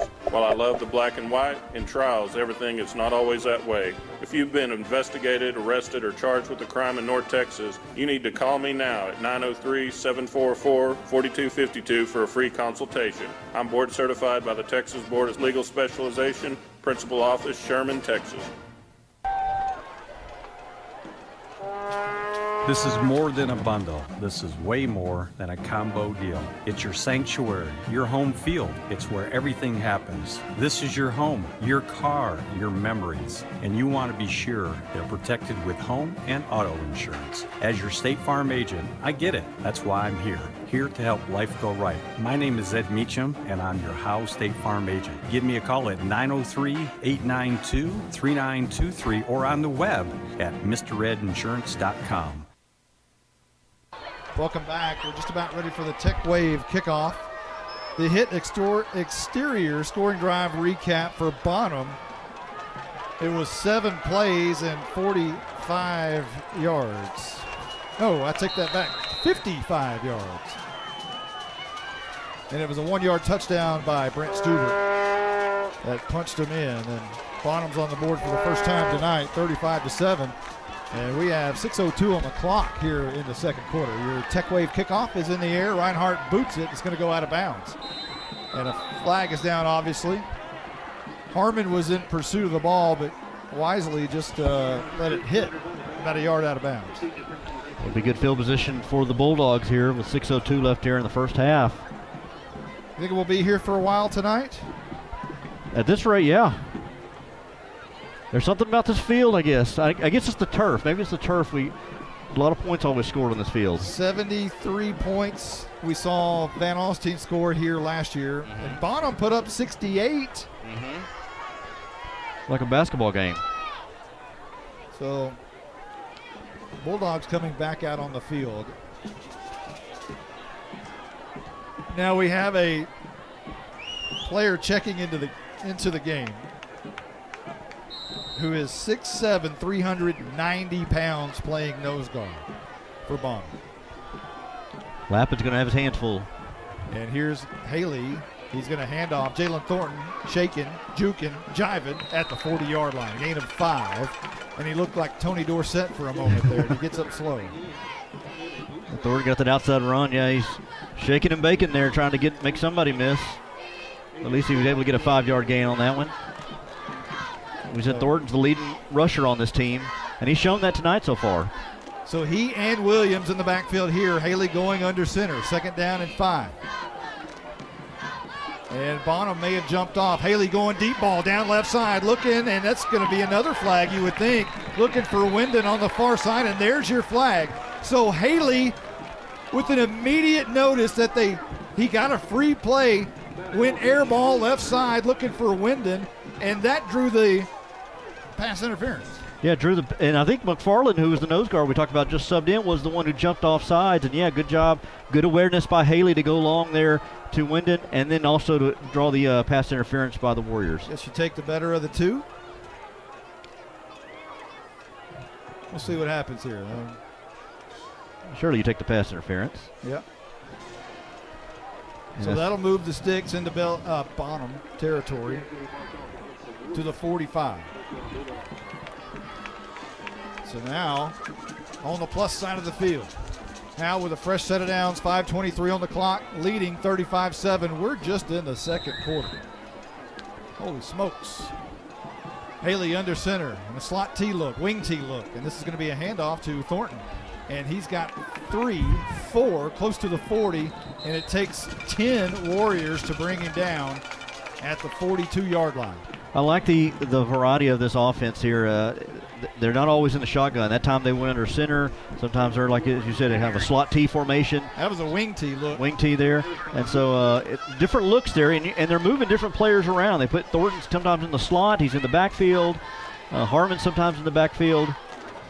2nd down and 6, and now they'll go back to shotgun with Williams standing to his right. 3 receivers on the left, and 1 down here at the bottom is Waldrop. 4:43 and rolling. And now they got the play, and now Williams will move over on the other side of Haley to his left side, now back to his right side.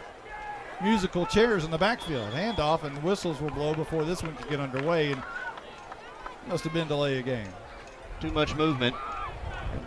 Wasn't looking at the clock. A lot of action going on there. Williams bouncing over from one side to the other. You didn't really know a lot of window dressing. Yeah. So now that'll back it up to 2nd down and 11 as the ball moves back to the 46-yard line. 3 receivers up top, 1 at the bottom is Waldrop. Howe moving left to right. White tops, black bottoms, black helmet, dressed in black numerals. Handoff Williams. He's got to bounce it backwards, and he's going to get slung backwards, and there's a flag down, and Williams is driven backwards about 15 yards.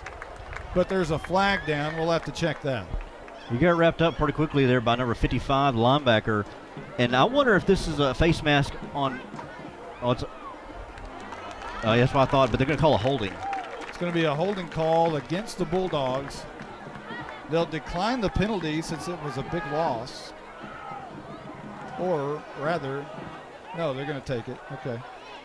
I thought I saw him say decline. Yeah. I thought that couldn't be right.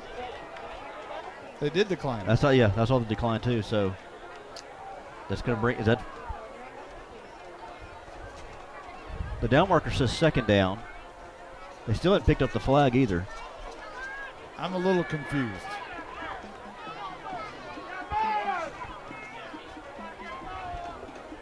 So it's going to be 3rd down instead of second down and what would have been about, 24. They're going to go with 3rd down and about 14. Interesting. Haley, yeah, it is interesting. Yeah. So Haley in the gun on 3rd down and 14. Ball at the 49. Haley's flushed out of the pocket. Now looking deep down the middle of the field for Thornton, who had it for a moment and then dropped it. He wants a flag, not going to get it. It would have been an outstanding catch by Thornton, but we have a defender down, and I believe that may be Stewart. No, it's not Stewart, but he gets back up. The safety for Bonham. And now it'll be 4th down and 14. So it turns out John Fish made the right call by declining the penalty. Huh? Yeah, instead of being 2nd and 20, 25, it had been 3rd and 16 and ended up paying off for him, yeah. So last time Jalen Thornton punted the ball, it was a good one, and it got Howe out of trouble. He'll do it again as he'll stand at his own 39-yard line. And now whistles and timeout will be called before this one can get underway. Howe called it. We will take 1-2. We'll be right back right after this timeout. Since 2011, Scoggins Funeral Home and Crematory has walked with hundreds of families through the most overwhelming time of their lives. Their job is simple: to make this season a little easier. What you can expect is a no-pressure, people-first philosophy, custom services for memorials that you'll remember forever, and reasonable pricing. Tommy and Bobby K. Scoggins have built a reputation over the past 30 years in the funeral business for making every family feel at home. Visit ScogginsFuneralHome.com or call 903-482-5225.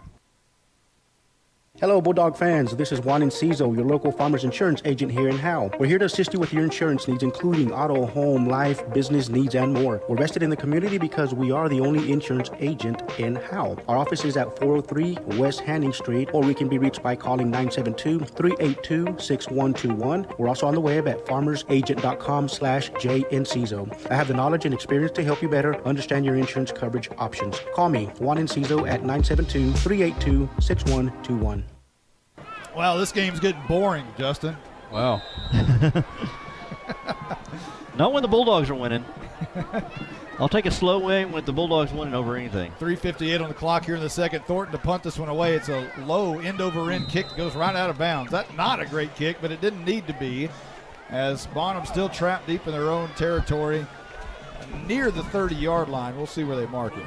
You know, one of those interesting timeouts they took, they had 2 timeouts left, and there's 3:54 left in the first half. I wonder if they would have kept that timeout, get them a stop here, call a couple of timeouts, and maybe have a chance to get the ball back before the end of the half. I'll tell you one thing that I know. John Fish and Bill Jailing are good friends. There's not going to be a run-up of the score on anybody because both of them have that kind of respect for each other. Right. First down at 10, right to left, and this is going to be Stuber faking the hand, drop back, throwing it deep down for Bowser, who makes the catch on the Howe side of the field at about the 47 and drugged down at about the 36. Big play for Bonham. And again, they're going to go fast right down the seam there and loft it in. Good touch there by the quarterback, by Stuber. And here is Ross around the left side. He's got some room before he's pile driven by Harmon to the turf hard at the 27. Again, they went quickly there. Louder, who's back in the game. Good to see him back after that injury earlier. Ross with the speed of his, trying to get to the outside. And Louder and Harmon converge on him. Now the Blizzard's got to be having trouble. 9-yard gain, second down and 1. Stuber wants it. Bonham going quick. He's going to run straight up the middle. And he's looking for a seam. Got a first down. Straight up the middle of the marks to the 20-yard line. Got the first down for a set of downs. Clock is moving, 3:10. And this Warrior offense, these last couple of drives, the last drive and this drive, they're starting to get a little bit more comfortable here. A little bit more of a rhythm on offense. Stuber and Ross in the backfield. Sewell split out wide to the near side. Stuber looks back.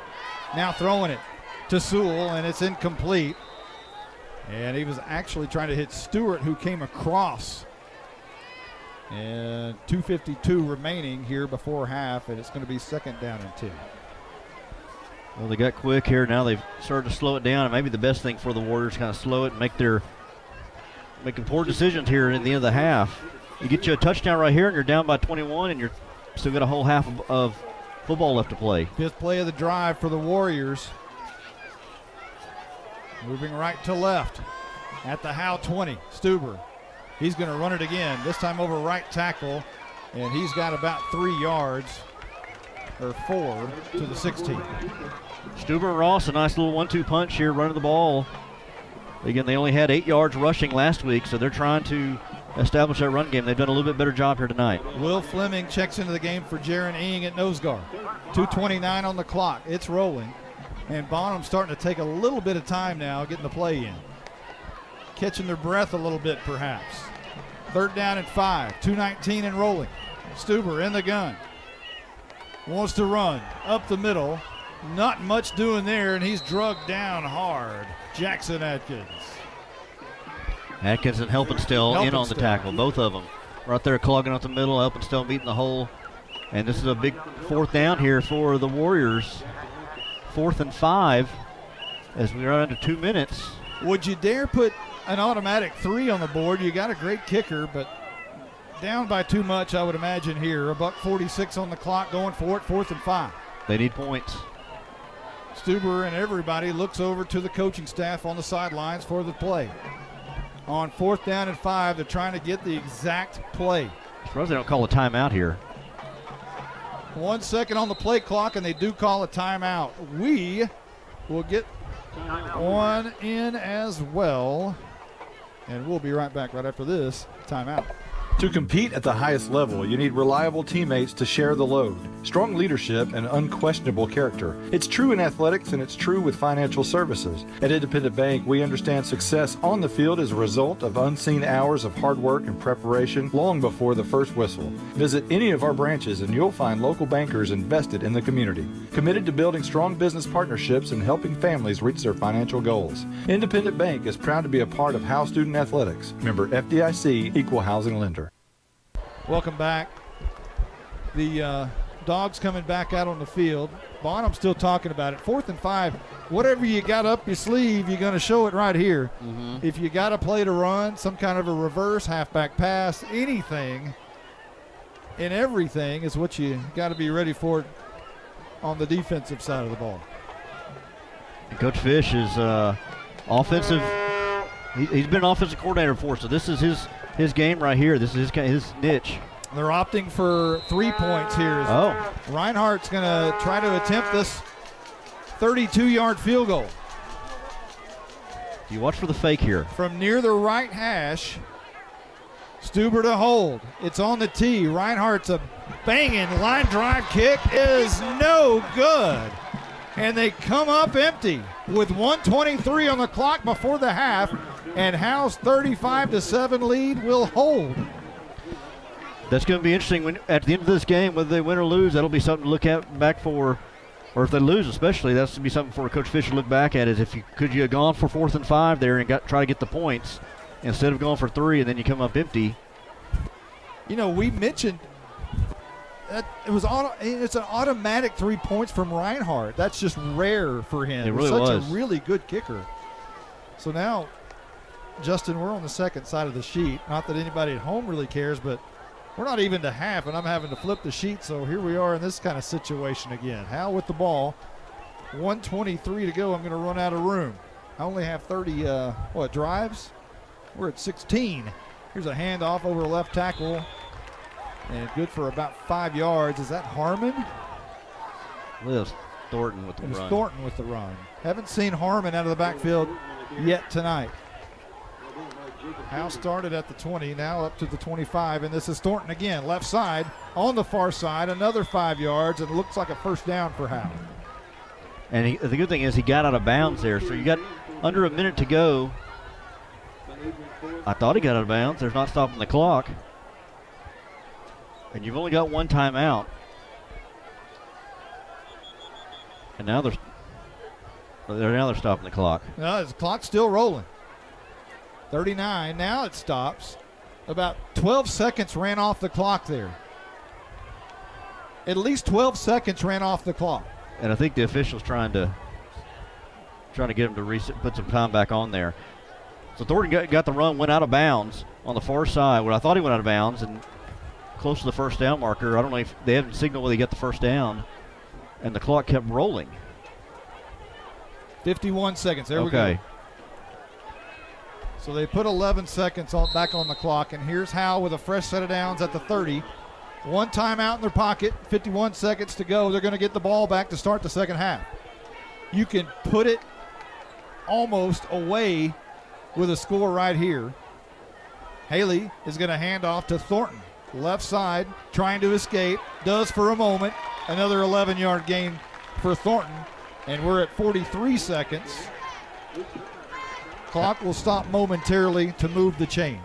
Again, they're trying to go fast. That stretch run there by Thornton. They've made a living off that here tonight. Got the first down. Here we go again. Haley in the gun. 38 seconds. Man in motion is Thornton. They fake it to him. Deep ball down the left side. Looking for Wyndon. And it's going to be caught at the 27. Wyndon down the sidelines to the 10. And slung down there. A nice catch by Wyndon over the shoulder down the left sidelines. 27 seconds on the clock. They'll move the sticks inside the 10 to the 9. Nice catch by Wyndon. Even better throw by Austin Haley. I mean, he put that right there over the shoulder, right in the breadbasket there for Wyndon. 25-24. Howe trying to punch it in before the half. And now whistles will blow before this play can start. Now will they use their timeout?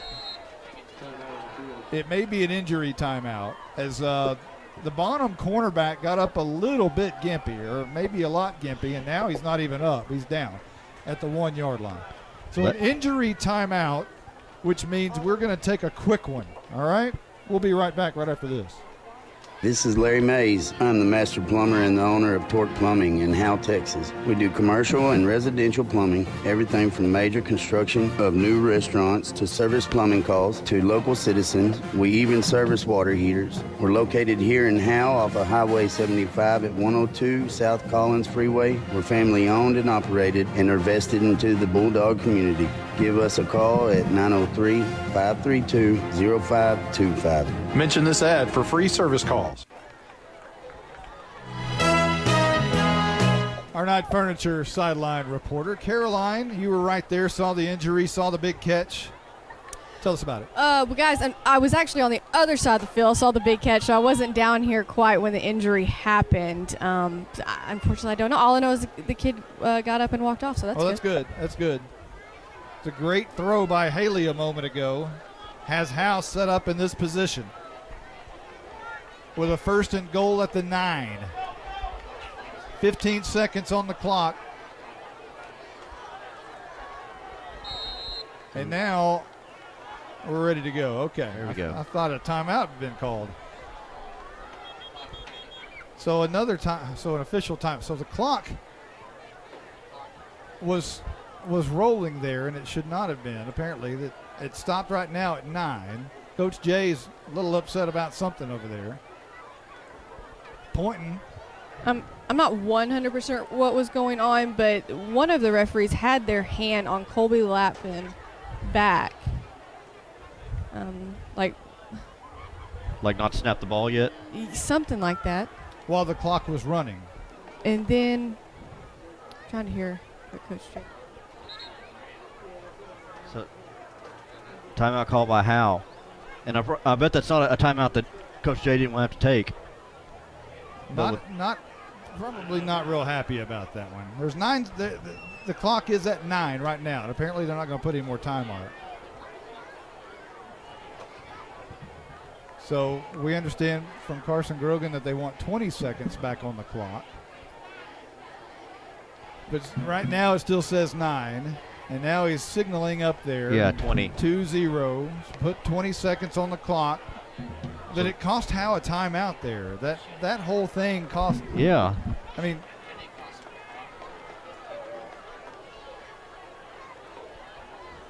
they signaled anyway that it was a timeout against Howe. And it shows still on the scoreboard, well, it shows that Howe has none, and Bonham still has 1 timeout. There's 20 seconds on the clock. So let's reset. We had a long pass down by Wyndon. Wyndon went down. They had an injury timeout. The clock went down when it wasn't supposed to. Howe has to spend a timeout, and they put 20 seconds back on. Yeah. And Bulldogs have 1st and goal at the 9. Here we go. And Haley is in the gun, and now we're ready to go. Clock is at 20, and now it starts. Hand off. No, Haley's flushed out of the pocket. Wants to throw. Escapes. Throwing in the end zone. Incomplete. Back of the end zone for Thornton. Nothing doing, and Howe's going to have another shot at it right here.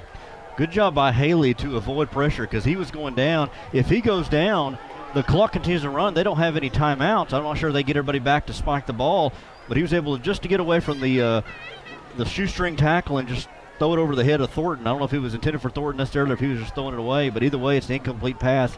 The clock stops with 14 seconds to go, and the Bulldogs can reset and get a play in. 6 ticks, ran off the clock. There's 14 left. 35-7, Howe in the lead. And now Haley rolling out right under pressure, and he's going to be brought down at the 22-yard line, and that will be the end of the first half. No chance to stop the clock here as Howe's pushed back to the 21. That's what they were trying to avoid, and they did avoid last play, but not able to do it that time. That's the end of the first half. Hey, if you wanted to know about the Howe Bulldogs in District 5-3A, look at the scoreboard, 35-7. This ain't last year's Howe Bulldogs, and this ain't last year's Bonham Warriors. We'll be back right after this timeout. Attention Bulldog Nation. Come down to the Sonic and Howe for half-price shakes after 8. When the Bulldogs are home, they'll even stay open for you rough, tough Bulldogs until 11 p.m. Sonic of Howe is where you get great food and big smiles and a little message for our Howe Bulldogs football players. Go Bulldogs fight, Bulldogs win, win, win. This is how you Sonic. It's not just good, it's Sonic good. If you've ever been in an automobile accident, who do you trust for your needed repairs? Star Auto Body is Texoma's most trusted body shop, serving all of Grayson County and surrounding counties since 1992. Star Auto Body is locally owned and operated. Services include major collision repairs with or without insurance claims, minor cosmetic repairs, parts replacement, and refinishing. Choose Star Auto Body and Alignments in Howe, Texas, 903-532-5365. Star Auto Body of Howe, Texas. This is attorney Kimberly Killebrew. I'm a Howe resident with 27 years experience practicing family law. I service the greater North Texas area, including Grayson, Collin, and Denton counties. Call 214-432-1595 to schedule a consultation to discuss your divorce, child support, custody, or family law needs. Mention this ad and you receive a free 15-minute phone conference. In-person appointments are available in Grayson County or our principal office in Plano, Texas. I don't necessarily agree with the number of kids and all in the school as to the quality of football players you're going to have. Because when I was a senior in high school, we played Lake Highlands. A guy by the name of Curtis Christian was our head coach at that time, and he came up here from Plano. We were out there working out, and looked up, and here comes all these chartered buses and all coming in, you know, and just talking, so what are y'all doing? To get back to doing your calisthenics and all, get ready, so they put their britches on the same way you do. We went out there and played them a tough game, boy. Sometimes we get turned up at the coffee shop, but at Baker AC and Heating, we want to make sure your heat gets turned up or your AC gets turned down. Celebrating 50 years in business with all of our friends, not just the ones at the coffee shop. Still located on Highway 5. Come by and see us. Welcome to the Old Men at the Coffee Shop Halftime Show, sponsored by Baker AC and Heating. Now here's Caroline Slauson, Justin White, and Blake Burnett.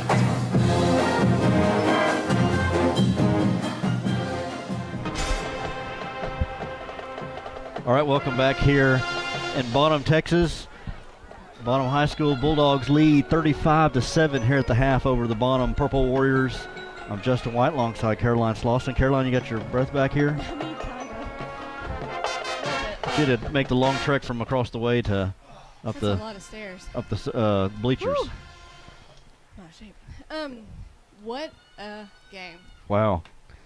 It's like where has this been? I know it's like this Howe offense has been playing possum here. The first 4 games they've like just they're only averaging 20 points a game, I believe. 200 yards or 288 yards of offense coming into tonight, and we'll get the blizzard with the stats from the first half. Yeah. But they put up 35 points here in the first half, and they're doing it with a variety of different ways. I mean, they're throwing the ball, they're running the ball. Haley has thrown to 3 different receivers tonight as far as for touchdown. Yeah, Jalen.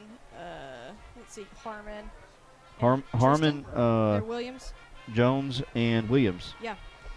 And then Thornton's added 2 touchdowns on the ground. Well, it has been so much fun to watch down on the field. I was trying to think, okay, well, I'm gonna really pick out the key players, and there are so many. Caden Harmon making big plays on both sides of the ball. Of course, Austin Haley, Jalen. I mean, it's so much fun down there. It's fun when you're winning. Yeah, and you have to think, where has this been? Well, I'm glad they saved it for now. I mean, for district game or the first game of the district of the season. I was saying that earlier. I remember you and Monty talking. You know, do these mistakes now. Don't do them in district. And non-district, here we are. yeah. They're doing great. It is good when you have all your weapons here, all your guys here. Everybody's healthy. Haley come back from basically being out for 2 games. Jones missed last week. I hadn't seen a lot of him tonight, but I think he had the long touchdown catch. Williams has looked good. Obviously, Thornton is doing what he normally does on the ground and catching the ball. Harmon had the catch and run. Yeah. Defensively, Jackson Atkins has been disruptive on the defensive line. Caden Harmon again on the made some pretty good tackles. Thornton's made some good tackles. It's just an all-around cliche. It's an all-around team effort. Both sides of the ball are playing really well. Now, I think some things to think about in that second quarter, especially those last 2 drives.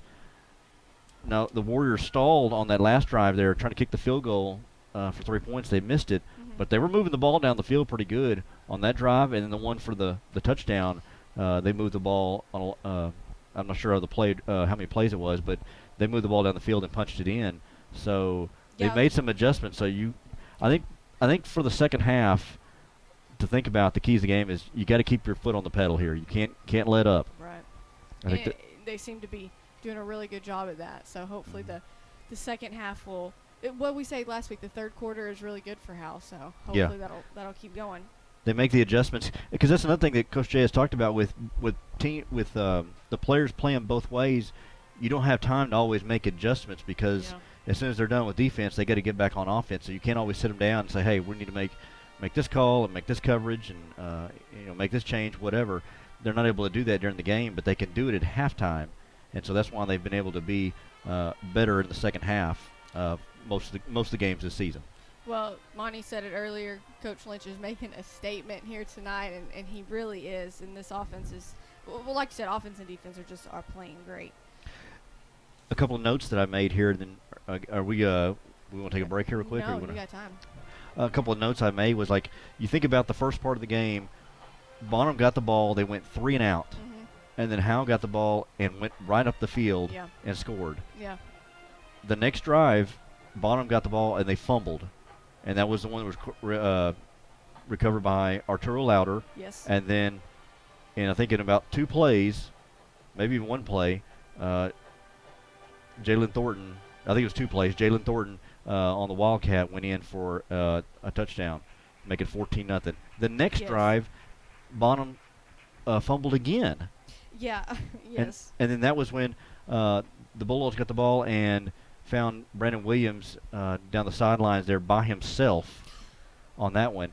And so they had and there was another point where they had a turnover on downs, and that's when Harmon scored. So they had three touchdowns by 2 of them being by turnovers and 1 of them being a turnover on downs. They were able to get 3 touchdowns, and that's what that's what teams do. You get you get stops, you get turnovers, and then you make them pay. Well, you had mentioned this, and I made a note about it. It seems that the offense is finding these guys that are just wide open. They are not being covered at all, and Haley's getting to them, and they're just no problem getting into the end zone. So hopefully this keeps going. Like I said, you got to keep your foot on the pedal here in the second half. Don't let up. I think you just keep your aggressiveness.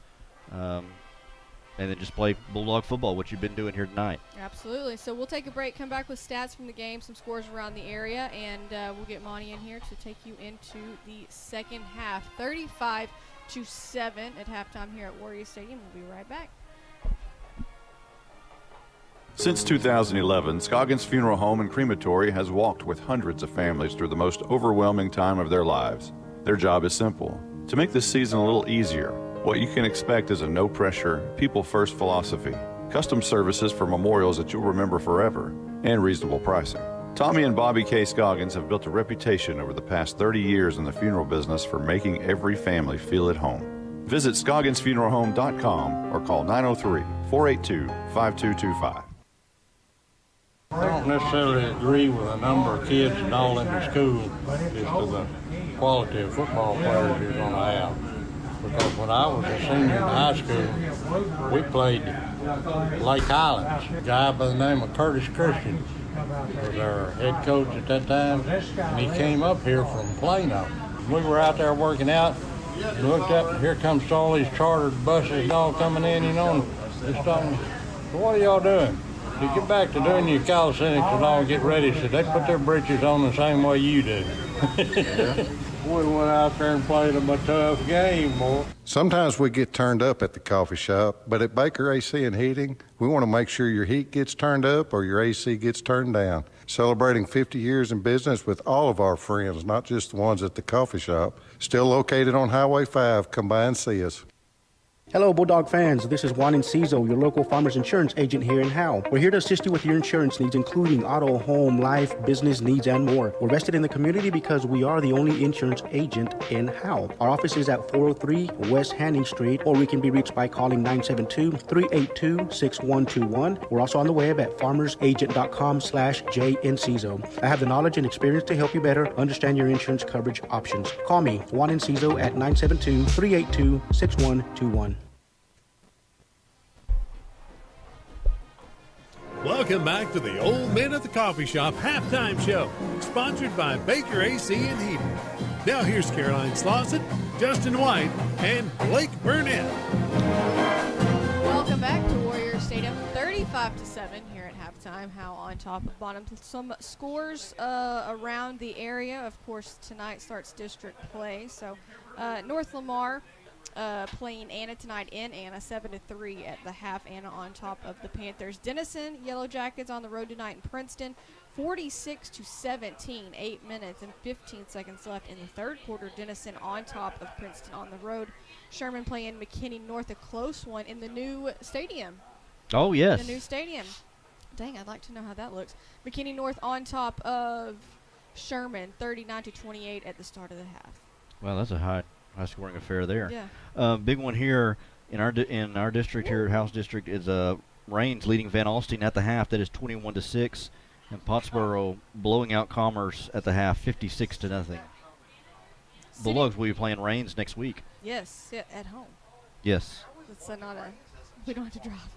City View Mustangs playing SNS in SNS tonight. 11 minutes, 14 seconds left in the third quarter. 35-0. City View on top of SNS. Chico Dragons playing in Tom Bean tonight. 22-7 at the half. Tom Bean on top of Chico in that one. Bells at the half. Del West Club leading Leonard 21-14. That game is at the half. Clarksville trails Honeygrove 56-6. That's at the half. And Lindsay leading Celeste 12-7.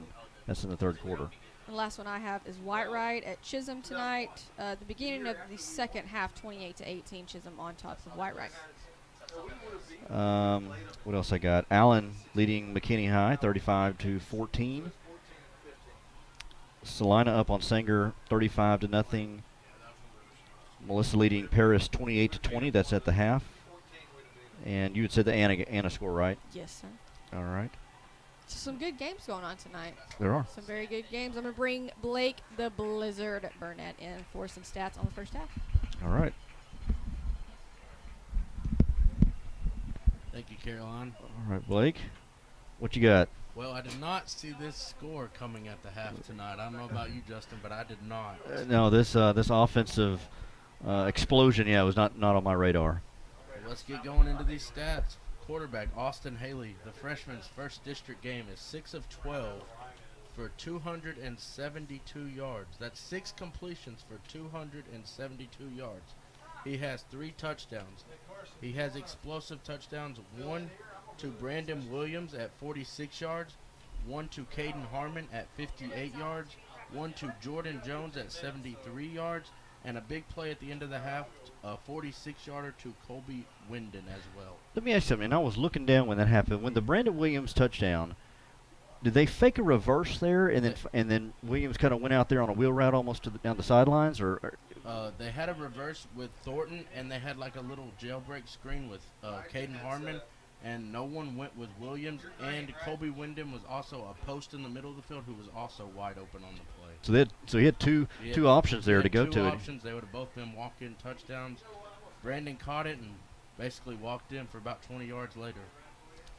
All right, so Jalen Thornton has been toting the ball the most for us tonight at 12 carries, 52 yards. Also has 2 touchdowns when he lined up in Wildcat. He came from the 1 and the 2-yard line in the first quarter.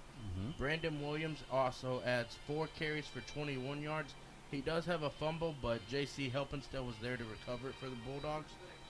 And receiving, Jordan 1 for 73, Brandon 1 for 46.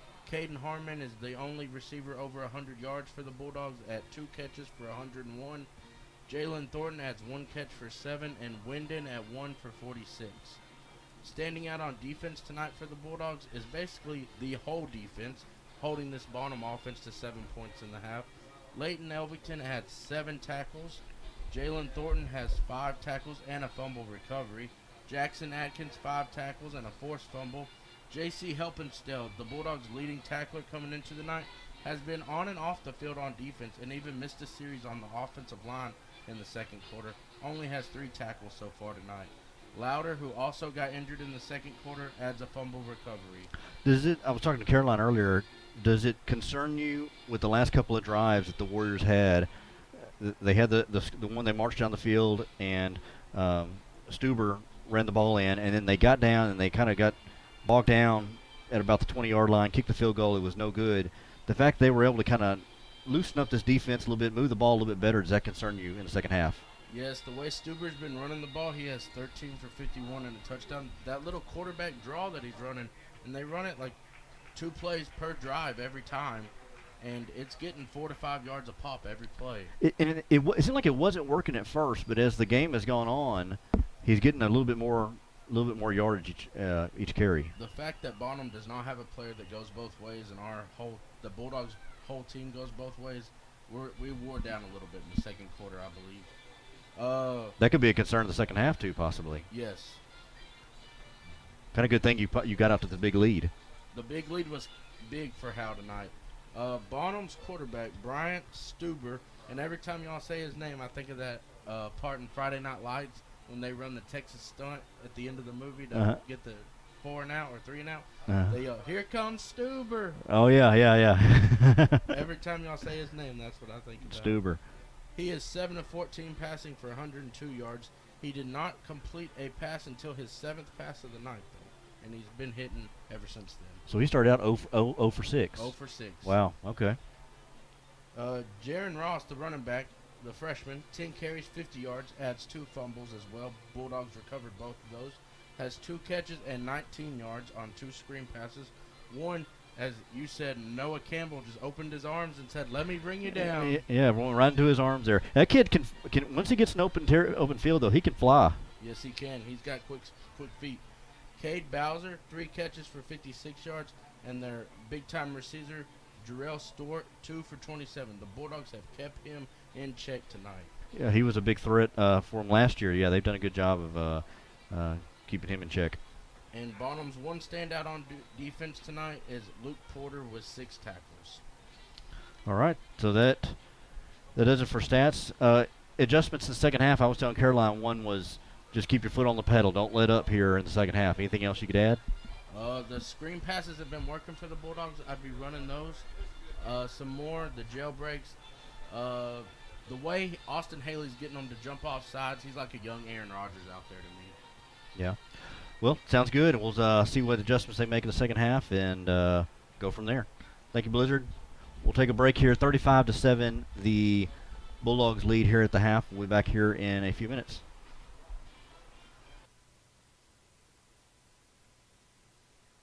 Hello, Bulldog fans. This is Juan Enciso, your local farmers insurance agent here in Howe. We're here to assist you with your insurance needs, including auto, home, life, business needs, and more. We're vested in the community because we are the only insurance agent in Howe. Our office is at 403 West Hanning Street, or we can be reached by calling 972-382-6121. We're also on the web at farmersagent.com/JEnciso. I have the knowledge and experience to help you better understand your insurance coverage options. Call me, Juan Enciso, at 972-382-6121. To compete at the highest level, you need reliable teammates to share the load, strong leadership, and unquestionable character. It's true in athletics, and it's true with financial services. At Independent Bank, we understand success on the field is a result of unseen hours of hard work and preparation long before the first whistle. Visit any of our branches, and you'll find local bankers invested in the community, committed to building strong business partnerships and helping families reach their financial goals. Independent Bank is proud to be a part of Howe Student Athletics. Member FDIC, Equal Housing Lender. If you've ever been in an automobile accident, who do you trust for your needed repairs? Star Auto Body is Texoma's most trusted body shop, serving all of Grayson County and surrounding counties since 1992. Star Auto Body is locally owned and operated. Services include major collision repairs with or without insurance claims, minor cosmetic repairs, parts replacement, and refinishing. Choose Star Auto Body and Alignments in Howe, Texas, 903-532-5365. Star Auto Body of Howe, Texas. Well, are we there? Hello, there we are. Welcome back. We are still at halftime. We've got about 8 minutes left. We are joined in the booth by our engineer and spotter, Carson Grogan. Carson, how do you like this gig? You like this gig? Is it all right? Yeah, it's free football, so like, you can't turn it down, right? Right. Well, you got a couple of weeks, and you'll be on the sidelines. Caroline is going to some concert or something. I don't know what she's doing. She's going to be leaving us, although she's having her nachos right now. So we'll get a nachos report in the second half. But you'll be on the sidelines against Pottsboro. How fun is that going to be? I'm a little nervous, but I think I'll do a good job. I just got to probably get out there and start doing it. I'll probably just get used to it. Carolina makes it look easy, so. You know what? You're getting a head start on me because my second year out of high school, I started doing sidelines for the Sherman Bearcats when I was, 20 years old. So, look, you'll be a seasoned veteran play-by-play guy at age 45 years old. Hey, let's talk about this game a little bit. Did you expect Howe to jump out to 35 points just like that?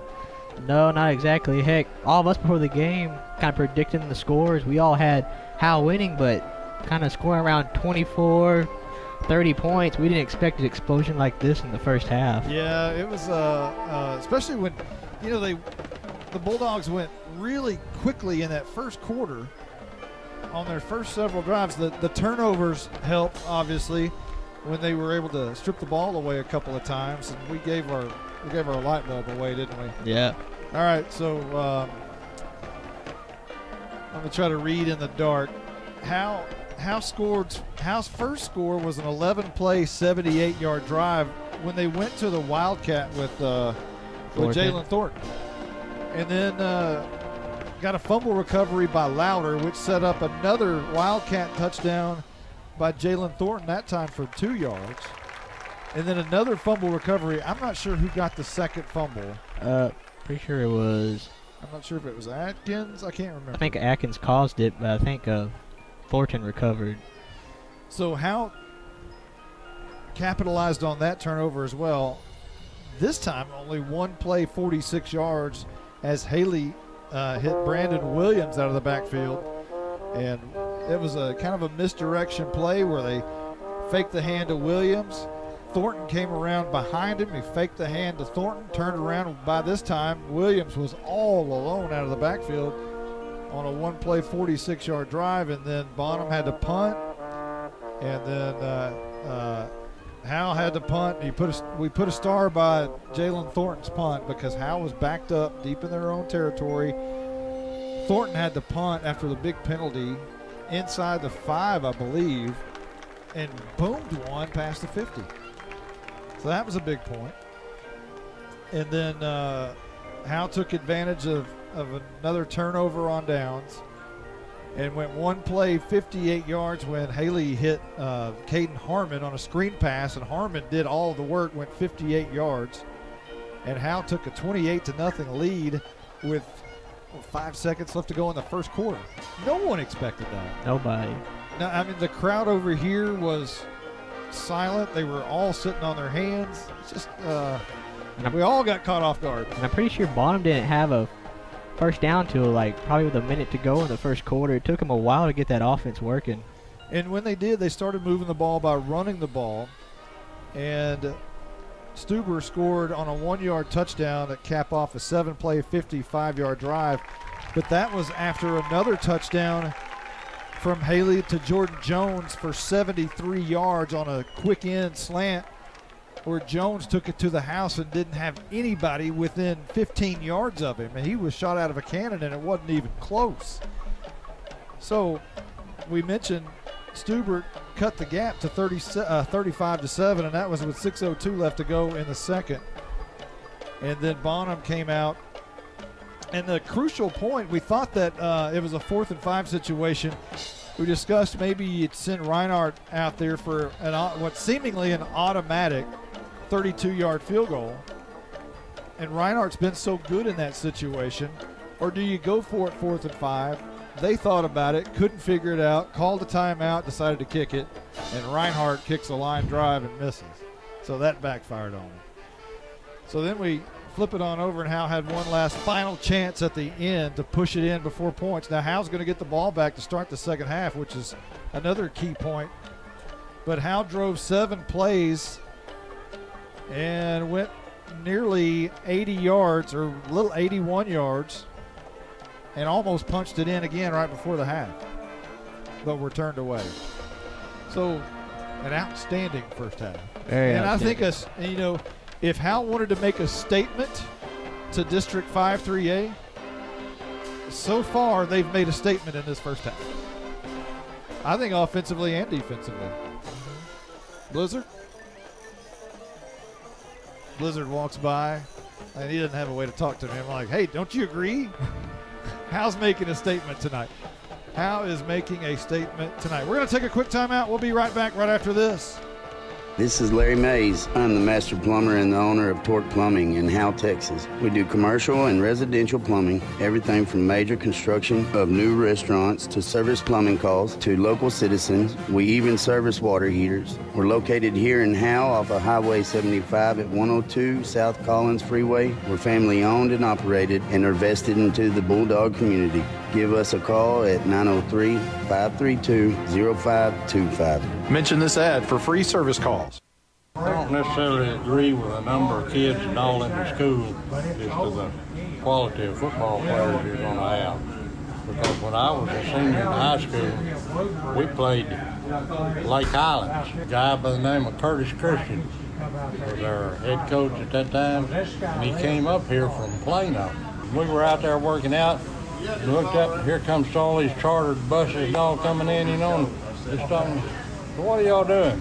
You get back to doing your calisthenics and all, get ready. So they put their britches on the same way you do. We went out there and played them a tough game, boy. Sometimes we get turned up at the coffee shop, but at Baker AC and Heating, we want to make sure your heat gets turned up or your AC gets turned down. Celebrating 50 years in business with all of our friends, not just the ones at the coffee shop. Still located on Highway 5. Come by and see us. Welcome back to the Old Men at the Coffee Shop halftime show, sponsored by Baker AC and Heating. Now here's Caroline Slauson, Justin White, and Blake Burnett. Welcome back. We are at the half. The teams are getting close to getting in the tunnel, it appears. We have a nacho review, I believe. Miss Caroline, take it away. Yeah. Bonham, they can't even get a B for Bonham. that was a D minus. They're stingy on their cheese. They're too stingy on their cheese. Really? Yeah. Yeah. Justin's finishing mine. I mean, y'all know how much I love nachos. Nothing but crackers in there. Nothing but crackers is exactly right. All right. Well, we're just about ready for the second half. One more quick timeout. Quick. We'll be right back right after this. Attention Bulldog Nation. Come down to the Sonic and Howe for half-price shakes after 8. When the Bulldogs are home, they'll even stay open for you rough, tough Bulldogs until 11 p.m. Sonic of Howe is where you get great food and big smiles and a little message for our Howe Bulldogs football players. Go Bulldogs fight, Bulldogs win, win, win. This is how you Sonic. It's not just good, it's Sonic good. Well, here we are, the night furniture sideline. What was that? Our night furniture sideline reporter, Miss Caroline, is heading downstairs. Maybe that's what I heard. Yeah, that was me. Sorry. All right. So the Bonham Warriors back on the field. Howe Bulldogs back on the field. Howe gets the football. Hey, my wife would get a kick out of this. I have 6 Diet Dr. Peppers and 2 waters up here ready for the second half, just in case things get out of hand. You'll be well hydrated here tonight. When I was in McKinney, I had my own little personal press box person up there. She worked in the press box, and she would come in almost every time out and hand me 2 Diet Cokes. And by the end of the game, I was just really wired, and so we're almost to that point right now. It's like when you play golf and you got the little cart lady come through there and bring you a drink, your stuff. Mary Foyt, I'll never forget her. Sweet woman, Mary Foyt, up in McKinney. I hope she's still up in McKinney, working for McKinney ISD and all those great people. Sean Pratt, the AD over there. Lots of great people in McKinney. So we're getting ready for the Tech Wave kickoff to open the second half. We've already had 16 drives combined in the game. I only have room for 30, so we're going to have to figure something out. Here is Reinhardt going to pooch kick this one up. Going to be taken at the 22-yard line by Arturo Lauder, who runs backwards. It was taken at the 26, rather, and he's going to lose some yardage. back to the near hash as Howe's going to be moving right to left from our vantage point. Does your drive sheet, does this have the feel of S&S that we had a few weeks ago where you ran out of room and yes, the game felt like it went all night? No question.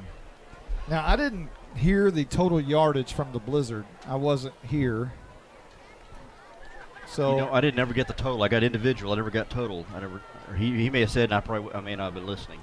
So one thing is true. Howe has only outgained their opponents twice in the Bill Jailing era, and both times were against S&S. They've got a great chance to do it tonight, one would think. 11:55 on the clock. Howe comes out for the first time in the second half. Man in motion is Harmon. This is going to be a toss near side, and that's Brandon Wood. No, it's Jalen Thornton. He's got a lot of room, and he's going to foot race to the 50. 45, being chased down. 30, you're not going to catch him. Kiss him goodbye. It is touchdown time in Texas. 77 yards. Caden Harmon had a pancake block, and he sprung Thornton. They tossed around the left side, tried to get him going downhill. He cut back across the middle of the field and was just in a sprint there, and nobody could catch him. Fastest guy on the field, got to be. 75 yards for Jalen Thornton. And another one-play drive. I can get used to this. And Flores kick, pushed a little bit to the right, but not far enough. It's good. 42-7, 11:41. That drive took 14 seconds off the clock. We'll be right back right after this timeout. Monty, now that we're off the air, let's talk about something important. When's your birthday? That's an interesting question. It's in May. Did you know that Bucksnor Barbecue will give you a free birthday buffet? What? All you got to do is show your proof of age and get a free Bucksnor Barbecue buffet for your birthday. They'll even include the drink. Well, we're going to my parents for my birthday. Well, Bucksnor Barbecue will keep that offer 5 days before or 5 days after your actual birthday. Hey, I'll even go to Van Alstyne for that. Bucksnor Barbecue is located in downtown Van Alstyne. BucksnorBBQ.com. I'm attorney Micah Belden, and I will always be a Bulldog. I'm a proud graduate of Howe High School. The great leadership from our teachers and coaches helped me be able to become one of the few certified criminal law specialists in Texas. While I love the black and white, in trials, everything is not always that way. If you've been investigated, arrested, or charged with a crime in North Texas, you need to call me now at 903-744-4252 for a free consultation. I'm board certified by the Texas Board of Legal Specialization, Principal Office, Sherman, Texas. And our Tech Wave kickoff is going to bounce and roll backwards, and it's going to have to be fell on by Elliott Ross back inside the 30. So Bonham is going to be pushed backwards a little bit to start their first drive of the second half. Wow. Well, we talk about needing to keep their foot on the gas there, and one play, 75 yards, that'll do it. Man, they're really putting their foot on the gas. They really are. I mean, they're about to go 88 miles an hour, and ice is about to be on the windows. We're going to end up in 1955 if we don't watch out. Ball at the 30 or 28-yard line of Howe, or for Bonham, rather. And here is Stuber running around the right edge, being tackled by Jackson Adkins at the 36-yard line. So give him about 5, 6, 7 on the carry. Stuber is not the fastest guy. He's kind of thick down on around his thighs there, kind of a bigger guy, but he's able to find his holes and kind of waits for his blocks to develop, and kind of weaves his way through the offense there. 6-yard gain. Stuber in the gun, 2 receivers to the left side. He's going to run it around right tackle, one-on-one, him and Brandon Williams, and Williams will make the tackle, but Stuber's able to pick up 4 yards, enough for the first at the 40-yard line. And again, our stats here said he was 13 for 51 running the ball in the first half. Stuber drops back 3 steps, looking deep down the field right side for Ross, and it's overthrown just a step, trying to find Elliott Ross, the wide receiver. Falls incomplete, bringing up second down and 10 with 10:47 to go here in the second quarter. Howe up 42-7. We've seen the arm of Stuber here a couple of times tonight, and tried to go for the home run ball and just kind of overshot Ross there just a step. But Thornton, or was that Jones, I believe, maybe right there, Jones right there in step for step with him. Second down and 10. 3 receivers left side at the top. Stuber handoff to the freshman Ross, and he is hit down hard by Brandon Williams. Had his legs taken out from under him, a gain of 1. Ross gets up, though. Again, 135 pounds for the freshman, and he's 5'5". He is not tall, not thick, but he is very fast. Yeah, you get him in open field, he can run. He tried to juke Brandon Williams out there, but Williams stayed home right there and made a good form tackle there on him. Kept him 3rd and long here. 3rd and 8 to be exact. Stuber in the gun. Ross to his left. 3-step drop, running near side, looking near side, incomplete. Great coverage by Jordan Jones. The ball was just overthrown, sailed a bit on Stuber over the head of Elliott Ross. I like that they brought Waldrop there for just a little bit of extra pressure as he was coming in there. And Stuber overthrew his receiver. And are they going to go for this, or are they going to do a pooch punt? I think they're going to move back in punt formation, but whistles blow before this one could get underway, and they had the ball on the wrong yard mark. They had it at the 41, now move it to the 42, as it appears that Stuber is going to drop back to punt this one away, which means Thornton will drop back to return it. And now he does. All of that happens right now. Thornton running back inside the 30 to the 27-yard line. The punt is blocked, and it's rolling now at midfield and down right there, right at the midfield stripe by Elliott Ross, and everything is going wrong for Bonham.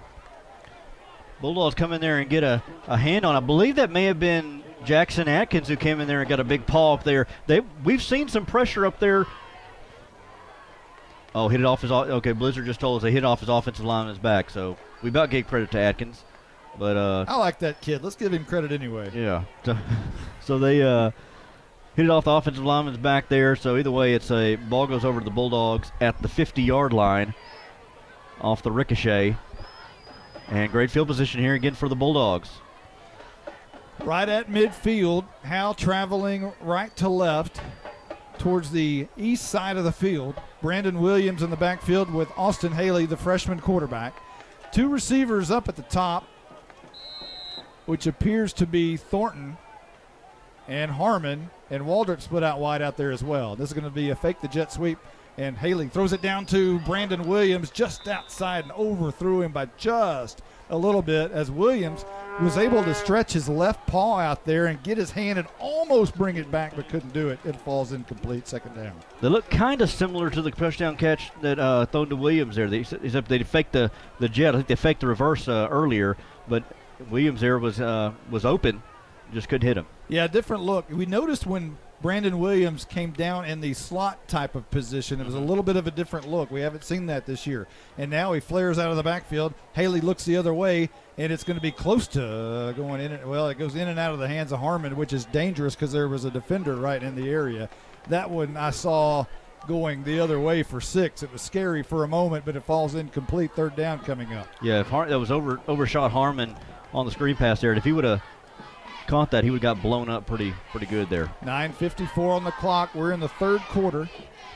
Scoreboard is right, 42-7. Howe in the lead. Austin Haley in the gun, freshman quarterback, who's having a dandy of a night tonight. 3 touchdowns? Yes. Goodness. 3rd and 10. And he's going to hand off this time. No, he's going to be sacked. He looked like he was going to hand it to Williams, but he was brought down in the backfield on a somewhat of a read option look, and now it's going to be punt time for Howe. Yeah, they didn't really look right from the beginning there, and so Bulldogs will punt. 6-yard loss on the play. Haley's had pretty good protection here tonight. I mean, there was a sack there at the end of the first half, but other than this last sack here and the sack in the first half, he's had pretty good protection from the hog mollies up front. Hog mollies. Yeah. Boy, that's a good one. Thornton's punt is a high kick, wobbly, near side, out of bounds. Now we'll see the walk up. That's the walk up to the punter is almost like a blue screen. It's like, no, stop. Because it went way out of bounds, almost to the track, and so I didn't see where he's gonna. Is he marking it at the 37? I guess it looks like the 37. So Thornton's lucky. He got a pretty good spot really there. Did. Some of these officials, they see something like that and they just go off for a hike. And they start walking back to almost where you punt it from. So 9:11 on the clock here in the third. Ball's at the 37-yard line of Bonham, and they're going to be moving left to right. Decent crowd over on the far side. Not packed by any means. It's a big set of bleachers over there, though. It really is. Stubert in the gun. No, this is a wildcat to Ross, and he has a lot of speed outside trying to find the edge. Does for about 5 yards to the 43-yard line. Brought down right there. Ross was the 8th grade quarterback a year ago and had lots of speed, and now he'll go back to the tailback position. So for that moment, we had both 8th graders as quarterbacks in this game. Right. Here's Stuber, fakes to the right side, throwing the home run ball deep down the right side. Elvington is right there and almost was in position to pick that one off, but the ball was overthrown a little bit. And that'll bring up a 3rd down and 5 for Bonham. Overshot's receiver, Elvington, was looking for maybe a 6th pick of the season there. And when Elvington gets a pick, usually another one's coming on down the road pretty quickly. He has multiples when he does it. He had 2 last week against Boyd and had 3 a few weeks ago against S&S. Luke Jackson and Will Fleming into the game on defense. 3rd down and 5 for Bonham. Snap to Stubert. Looks left, throws left, 1st down left to Sewell, who makes the catch at the 49-yard line, just shy of midfield. Good protection there by the offensive line for Bonham, and just a good bullet there over there by Stuber. First time of the second half. Our Night Furniture sideline reporter, Caroline Slauson. It's got to be a pretty happy mood over there, I would think. It's a very happy mood down here, actually, guys. These boys are very encouraging and ready to get this done. Go home. Hand off, right side. Ross trying to find the outside edge on the near side. Makes a move and has enough for a 1st down and finally slung out of bounds by Jalen Thornton.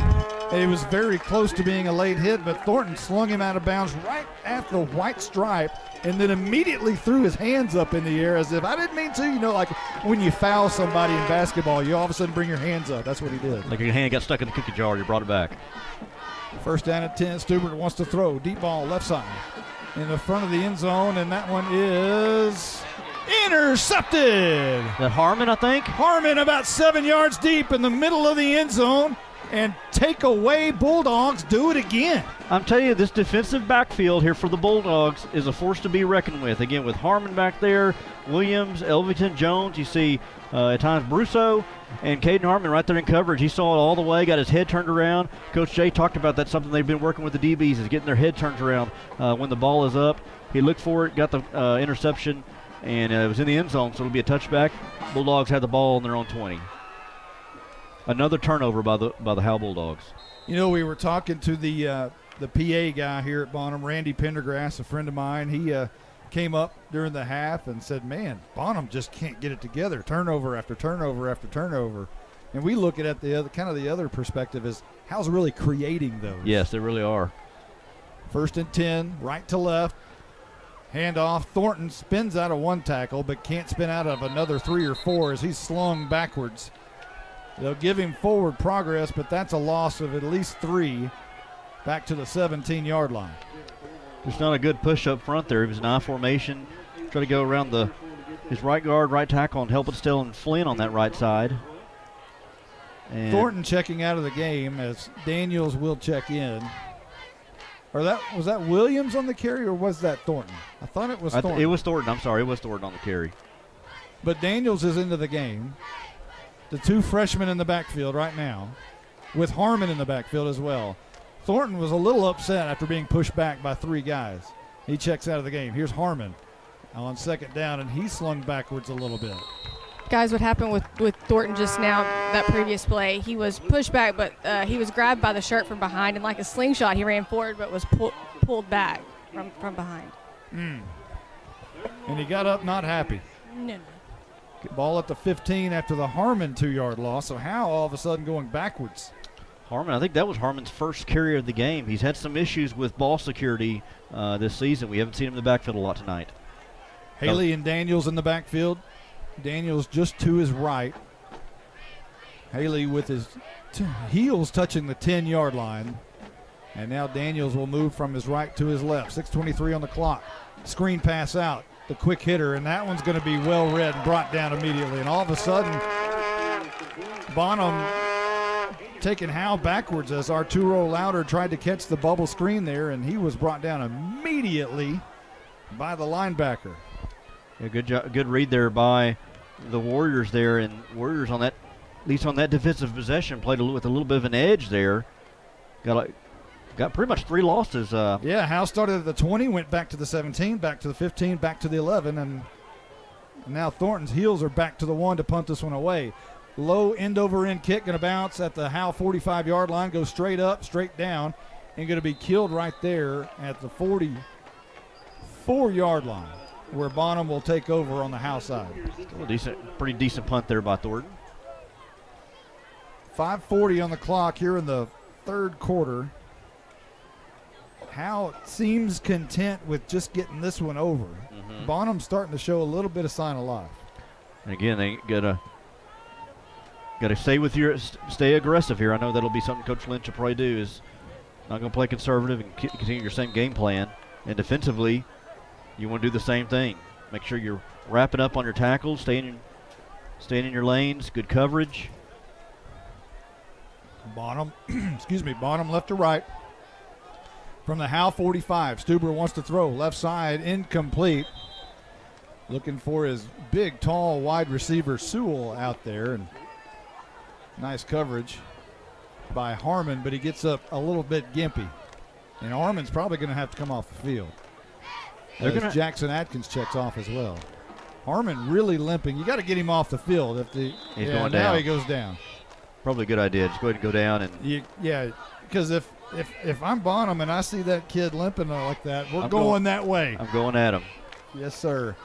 Timeout on the field. We'll take one, too. We will be right back right after this. Attention Bulldog Nation. Come down to the Sonic and Howe for half-price shakes after 8. When the Bulldogs are home, they'll even stay open for you rough, tough Bulldogs until 11 p.m. Sonic of Howe is where you get great food and big smiles and a little message for our Howe Bulldogs football players. Go Bulldogs fight, Bulldogs win, win, win.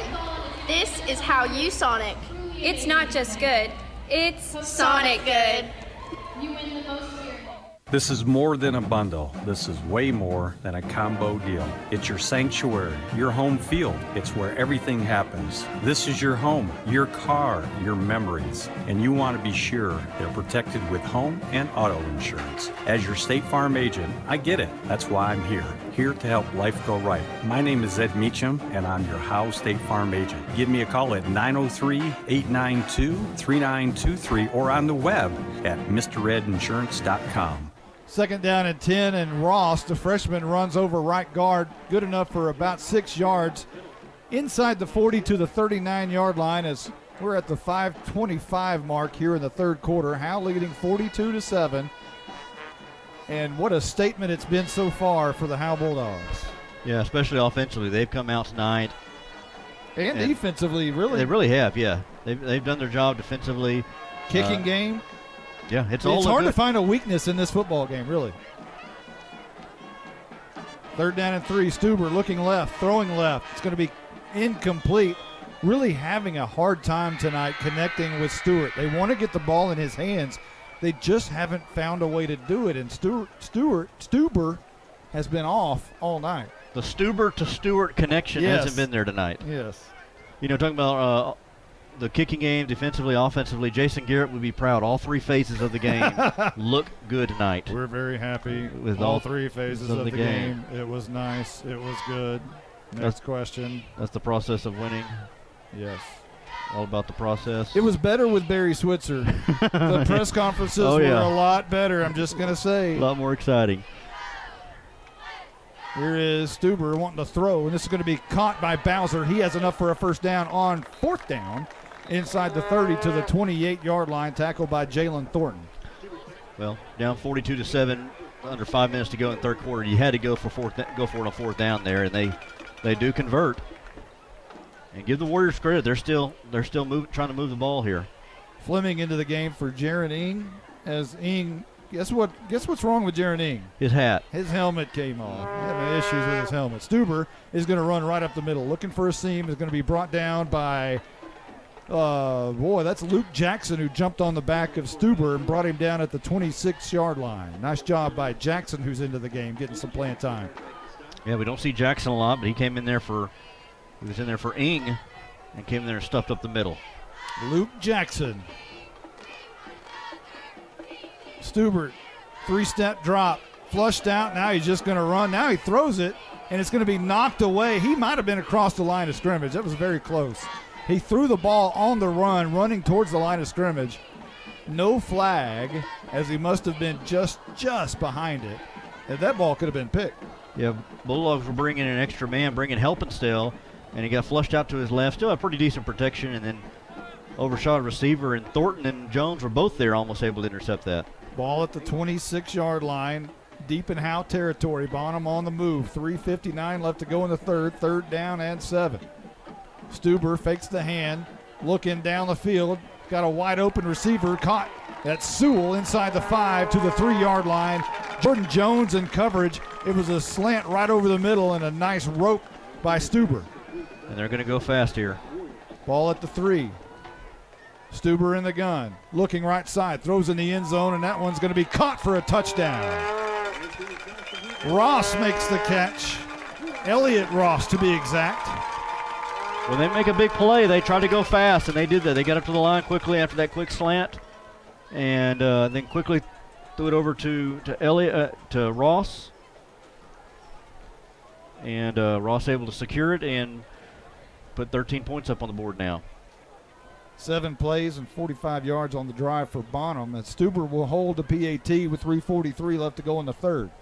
42-13 for a moment. It's 42-14 with the Reinhardt PAT. New score here in Bonham. Howe's getting the ball back here in a moment, though, and if that's any indication, it won't take them long. They've had 3 one-play drives so far tonight. Since 2011, Scoggins Funeral Home and Crematory has walked with hundreds of families through the most overwhelming time of their lives. Their job is simple: to make this season a little easier. What you can expect is a no-pressure, people-first philosophy, custom services for memorials that you'll remember forever, and reasonable pricing. Tommy and Bobby K. Scoggins have built a reputation over the past 30 years in the funeral business for making every family feel at home. Visit ScogginsFuneralHome.com or call 903-482-5225. Hello, Bulldog fans. This is Juan Enciso, your local farmers insurance agent here in Howe. We're here to assist you with your insurance needs, including auto, home, life, business needs, and more. We're vested in the community because we are the only insurance agent in Howe. Our office is at 403 West Hanning Street, or we can be reached by calling 972-382-6121. We're also on the web at farmersagent.com/JEnciso. I have the knowledge and experience to help you better understand your insurance coverage options. Call me, Juan Enciso, at 972-382-6121. Your hit exterior scoring drive recap is 7 plays, 45 yards. It was capped off by a 3-yard touchdown pass from Stuber to Elliott Ross. And our new score, 42-14. 3:43 left to go in the third. Here's Reinhardt's onside kick. It's going to go out of bounds. And Howe's going to have good field position. That's good by Waldrop. He thought about trying to field that and said, let me just let it go out of bounds instead of me trying to field a ground ball here. So Carson Grogan's going to be doing sidelines in a couple of weeks, and we're not. Do we need a new theme? I mean, I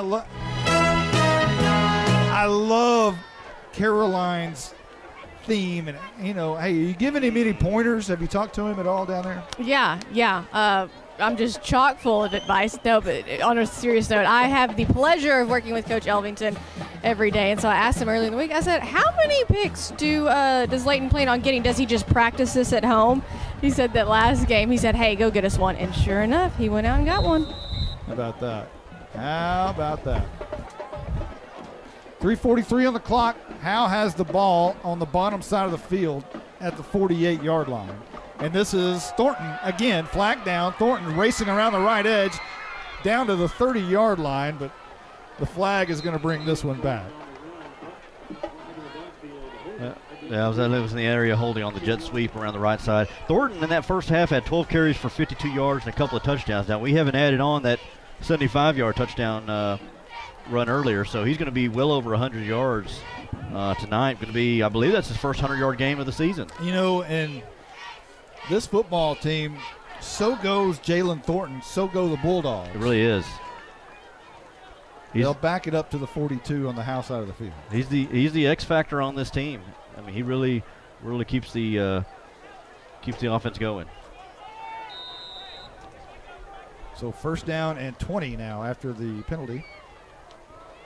And this is going to be Thornton trying to bounce around the right edge again, trying to find the corner. Does find the corner, but goes out of bounds.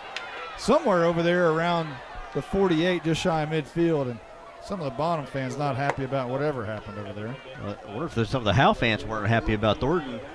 Got around that corner, and Thornton looked like he was going to be caught in the backfield and use that speed. It seemed like he's getting faster and faster as the game goes on.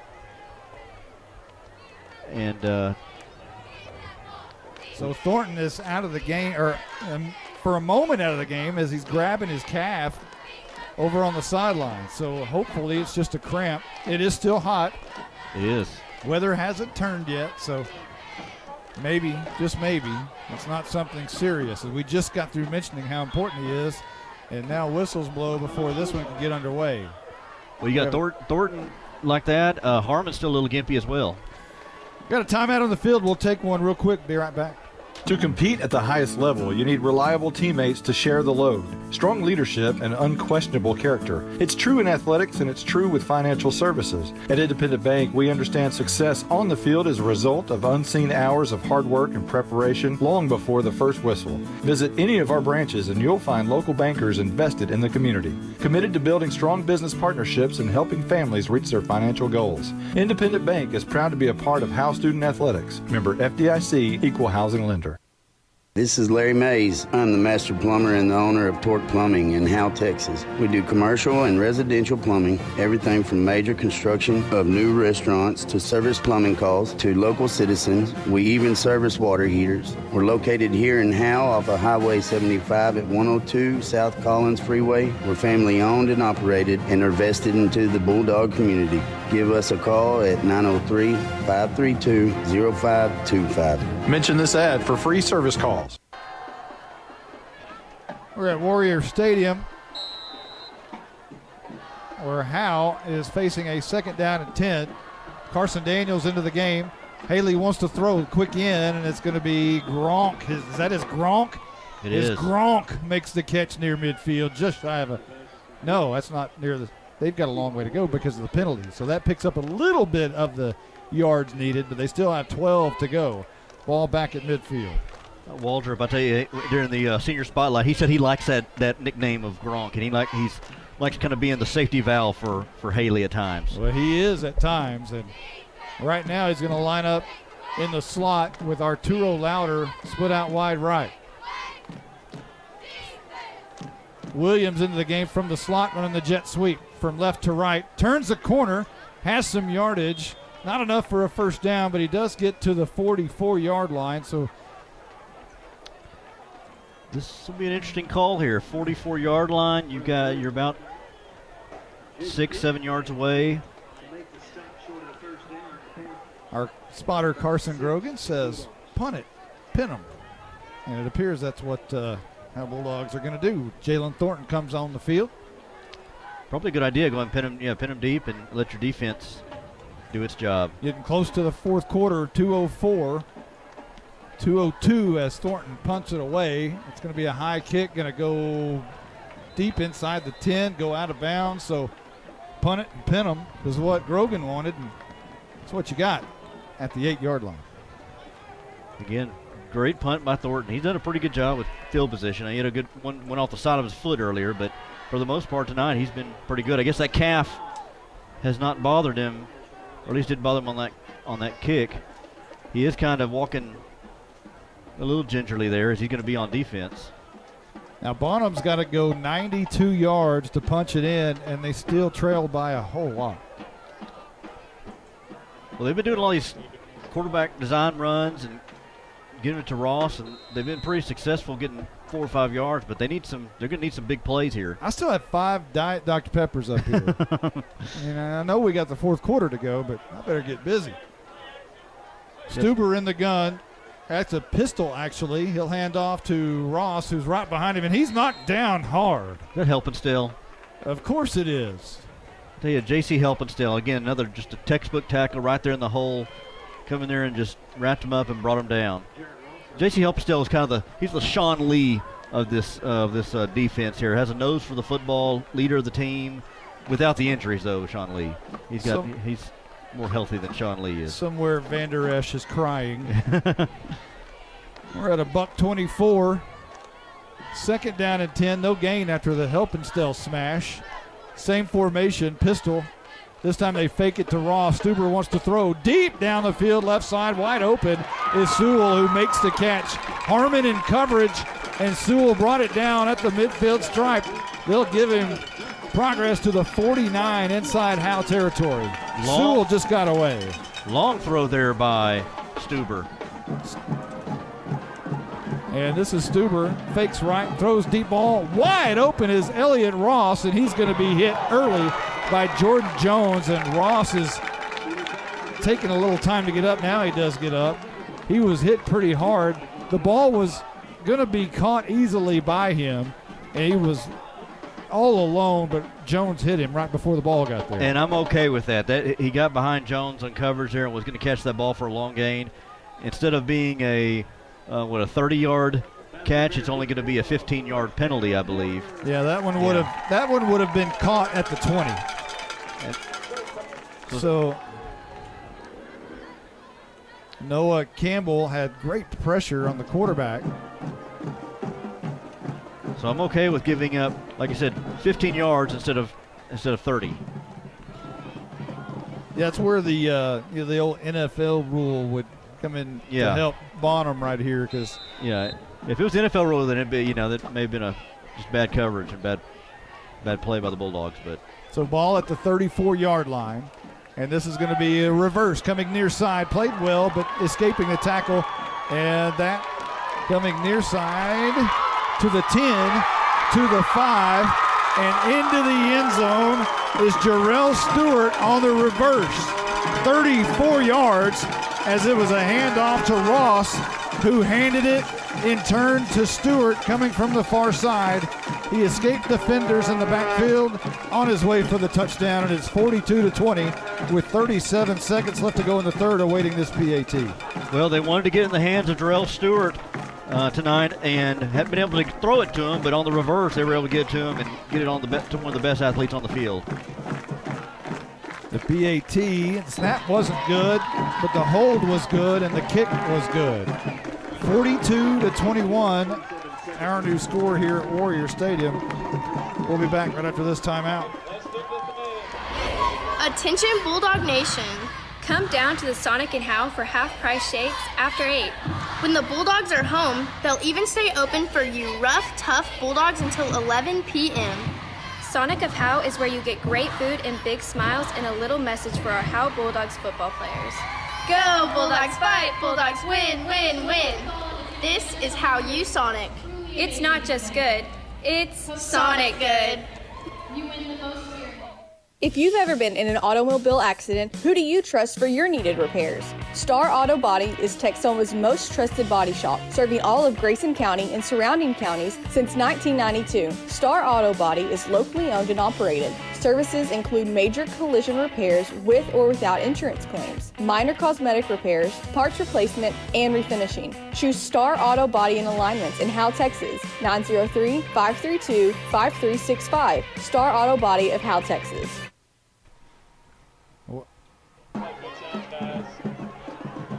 We're about ready for the Tech Wave kickoff, the hit exterior scoring drive recap. We mentioned they had to go 92 yards to score. Well, they did. And they did it on 4 plays. And it was a 34-yard touchdown on a reverse to Jarrell Stewart to cap it off. And our new score, 42-21, with 37 seconds left to go in the third.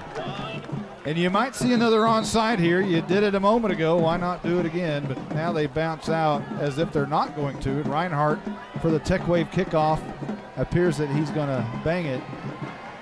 And that was our hit exterior scoring drive recap. And this is going to be Arturo Louder taking it at the 22. He spins out of a couple of tackles to the 32. Or actually, I guess he got it at the 26 and came to the 32. Well, quick scoring update here on Van Alstyne and Rains. Van Alstyne has pulled back ahead of Rains 22-21. That's in the fourth quarter. Wow. So Rains was up on them 21-0. Well, that was a surprising score. It was. We weren't expecting Rains to be up. No. So now we want to know what happened. Was it turnovers? You never know. It could be in a situation where they just turn the ball over 3 times, kind of like, you remember that Dallas-San Francisco NFC Championship game back in '94? Yeah. Same type of deal. Got hit in the mouth, and before you even know it, you're down 21 points.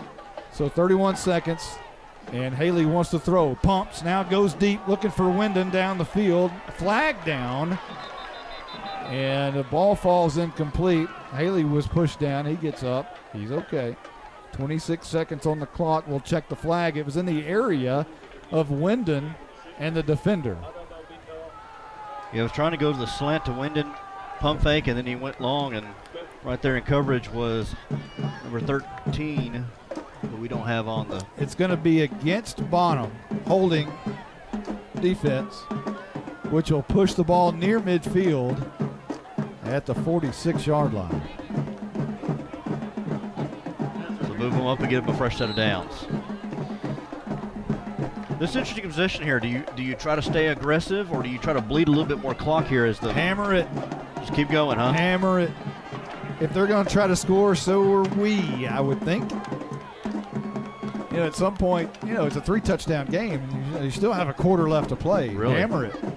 Man in motion is Thornton, and they hand it to him, trying to find the far corner. And he does make one defender miss. Now he makes everybody miss. It's a foot race down the far sideline. He's got the 20. Kiss him goodbye. Touchdown time in Texas. Jalen Thornton around the far edge again. Keep hammering. You said it. Keep hammering. Keep going. And give it Thornton. Give it. They've got Stewart. Howe has Jalen Thornton. And Thornton strikes again with his his fourth touchdown of the evening. 54 yards for Thornton on the jet sweep. How many plays are they running tonight on scoring drives? 2 is the average, it appears. One on that one again. Here's Flores, PAT. There's a flag down. It looked like the PAT was good, but a flag is on the play. So a one play. It actually is a 69-yard drive, but the penalty makes it a one-play drive. So one play has been the theme tonight. Basically, one-play drives. I think they've had 4 one-play drives. Is that right? Right now it's 48-20. There's 13 seconds left on the third quarter clock. Howe's going to have to redo the PAT.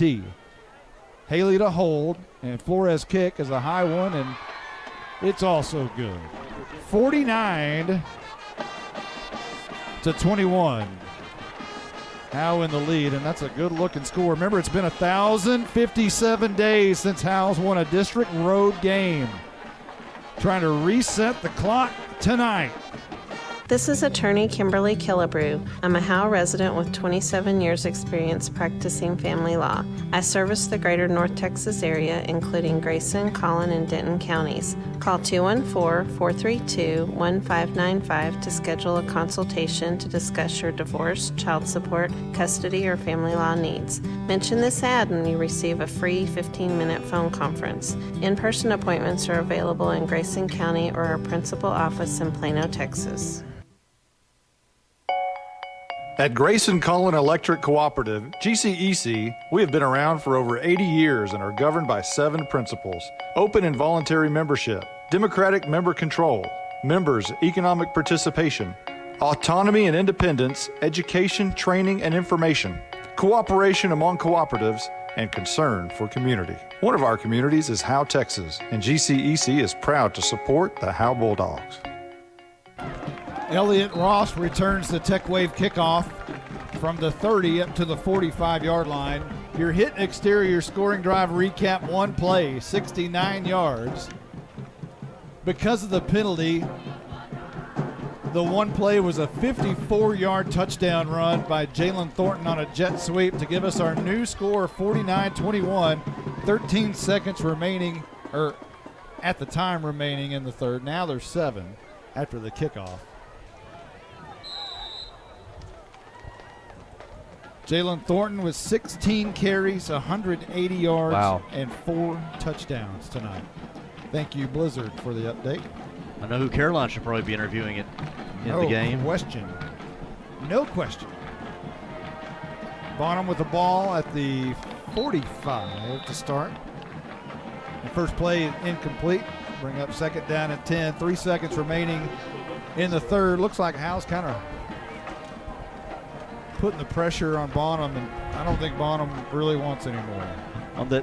They tried to open up the screen there, and Jaron Ross, 5'5", 131 pounds, was trying to block Jaron Ing. Good luck. And Ross was losing that one. Second down and 10. Stuber looking left, throwing over the middle. It's going to be almost intercepted by Jalen Thornton. He can run, he can punt, he can catch, and he can almost pick you off as well. He's the Swiss Army knife of this team. That's a little bit of everything. End of the third quarter. It's fourth quarter time in Texas. My name is Michelle Walker, Vice President of the Howe Athletic Booster Club. On behalf of the board, we'd like to thank you for your support. Our mission is to support all Howe athletes, girls and boys, middle school and high school. We do this by purchasing new equipment and other items. Without these funds, our athletes would not be where they need to be. It's only $25 to become a member. Hey, this is Coach Jailing. Our motto this year for the Howe Bulldog football team is all in. And all in means our football team, community, parents, everybody. We need everybody to be all in this year, and that includes you guys joining the Athletic Booster Club. We're at Warrior Stadium, and the crowd has thinned out a bit here on the purple side. 49-21 our score as we enter the final frame. Bonham coming back out on the field. They have the ball at the 45, now turning right to left toward the Howe side. And here is Stuber. And he's running around the right edge. Has his feet cut out from underneath him by Jordan Jones after a 6-yard pickup crossing midfield to the 48-yard line. They're still trying those design runs. Got to run the right side there. Jones took his legs out. Looked like he was he's walking around just a little bit with a limp. And now Stuber quickly in shotgun, low snap, digs it out, running right up the middle again. This time he's got a lot of room and a first down to the Howe 41-yard line. Well, he's walking around with a limp. They didn't stop him from getting the carry and bulldozing his way across for a first down. Ball at the 41. 11:26 remaining in the game. Howe trying to just shut the door and get out of here. A great performance tonight by all 3 phases. Yes. Stuber wants to throw. Pressure from Matthew Bearden, and the deep ball down the field is going to be incomplete. Leighton Elvington nearly had another pick. It was intended for Sewell, who also almost made the catch. They were both going for the ball right about the same time. I wonder if Sewell maybe kind of was a crocodile armament, alligator armament, where you kind of afraid to catch it because you have somebody coming across the middle about to take their head off. Meanwhile, Matthew Bearden looked like Bob Lilly back there. As Stuber went to throw, Bearden unloaded on him. 11:09 left to go in the game. Clock stops after the incomplete. Second down and 10 coming up. Stuber in the gun. Digs out a low snap, sets up the screen to Ross. It's incomplete. He could have been popped by Arturo Lauder, but Lauder's nice to him. Sees the incomplete and just taps him on the shoulder, say, hey, go back to the huddle, young man. Meanwhile, while Waldrop was coming through, blitzing as a linebacker, they're right to the middle of that line and made Stuber get rid of that just probably a little quicker than he wanted to. Third down and 10 coming up, 11:01 on the clock. Bonham kind of stalling this thing out a little bit with the incomplete passes. Well, each play is getting more and more valuable for them. When they're down by 28 points, they got to make the most of each play. 3rd and 10. 3 receivers near side. Stuber is going to run it up the middle, and he just lowers his shoulders and kind of just he waits for the hit, and then it didn't come, so he just surged forward a little bit more, and he does pick up about 3 yards, but it's 4th down. 4th down, and this is obviously going to be 4-down territory. This will be an interesting decision here on what you do. They've been successful with that Wildcat. They're going to call a timeout. Yep. We're going to take an old men in the coffee shop timeout. I don't necessarily agree with a number of kids and all in the school as to the quality of football players you're going to have. Because when I was a senior in high school, we played Lake Highlands. A guy by the name of Curtis Christian was our head coach at that time, and he came up here from Plano. We were out there working out, and looked up, and here comes all these chartered buses and all coming in, you know, and just talking, so what are y'all doing? You get back to doing your calisthenics and all, get ready, so they put their britches on the same way you do. We went out there and played them a tough game, boy. Sometimes we get turned up at the coffee shop, but at Baker AC and Heating, we want to make sure your heat gets turned up or your AC gets turned down. Celebrating 50 years in business with all of our friends, not just the ones at the coffee shop. Still located on Highway 5. Come by and see us. Hey, Mark Hemperly is a fellow Sooner fan. He owns Baker AC and Heating. I wonder if we called him right now, if his ringtone is the same as mine. Boomer Sooner. Boomer Sooner.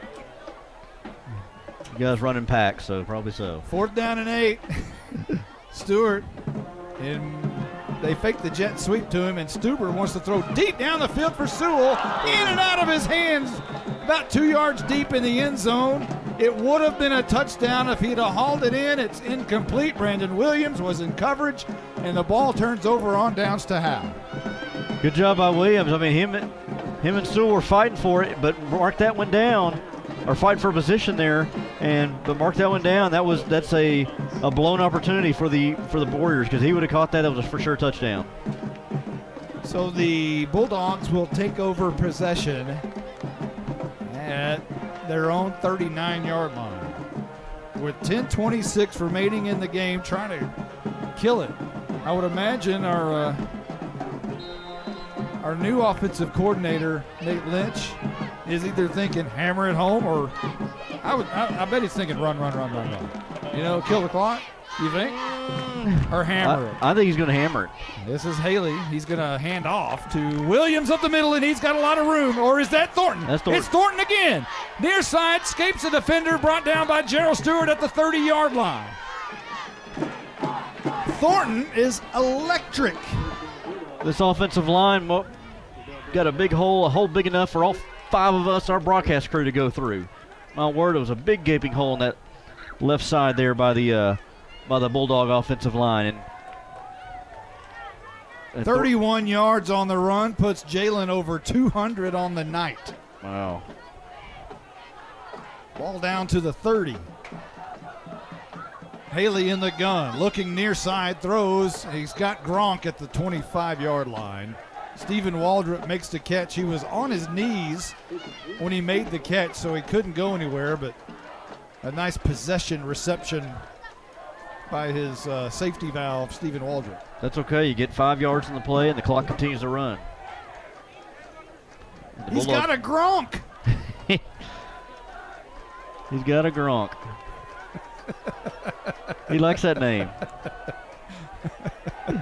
2 receivers up at the top, 2 at the bottom. Haley handoff. Carson Daniels, big gaping hole up the middle, 20. Fights out of a tackle to the 10-yard line. A great run by Carson Daniels, the freshman. And they'll move the sticks to the 10. One freshman handing off to another freshman, and yeah, Coach Lynch is going to keep his foot on the pedal here. They're going fast. Quick handoff. Carson Daniels again, left side, still fighting for yardage.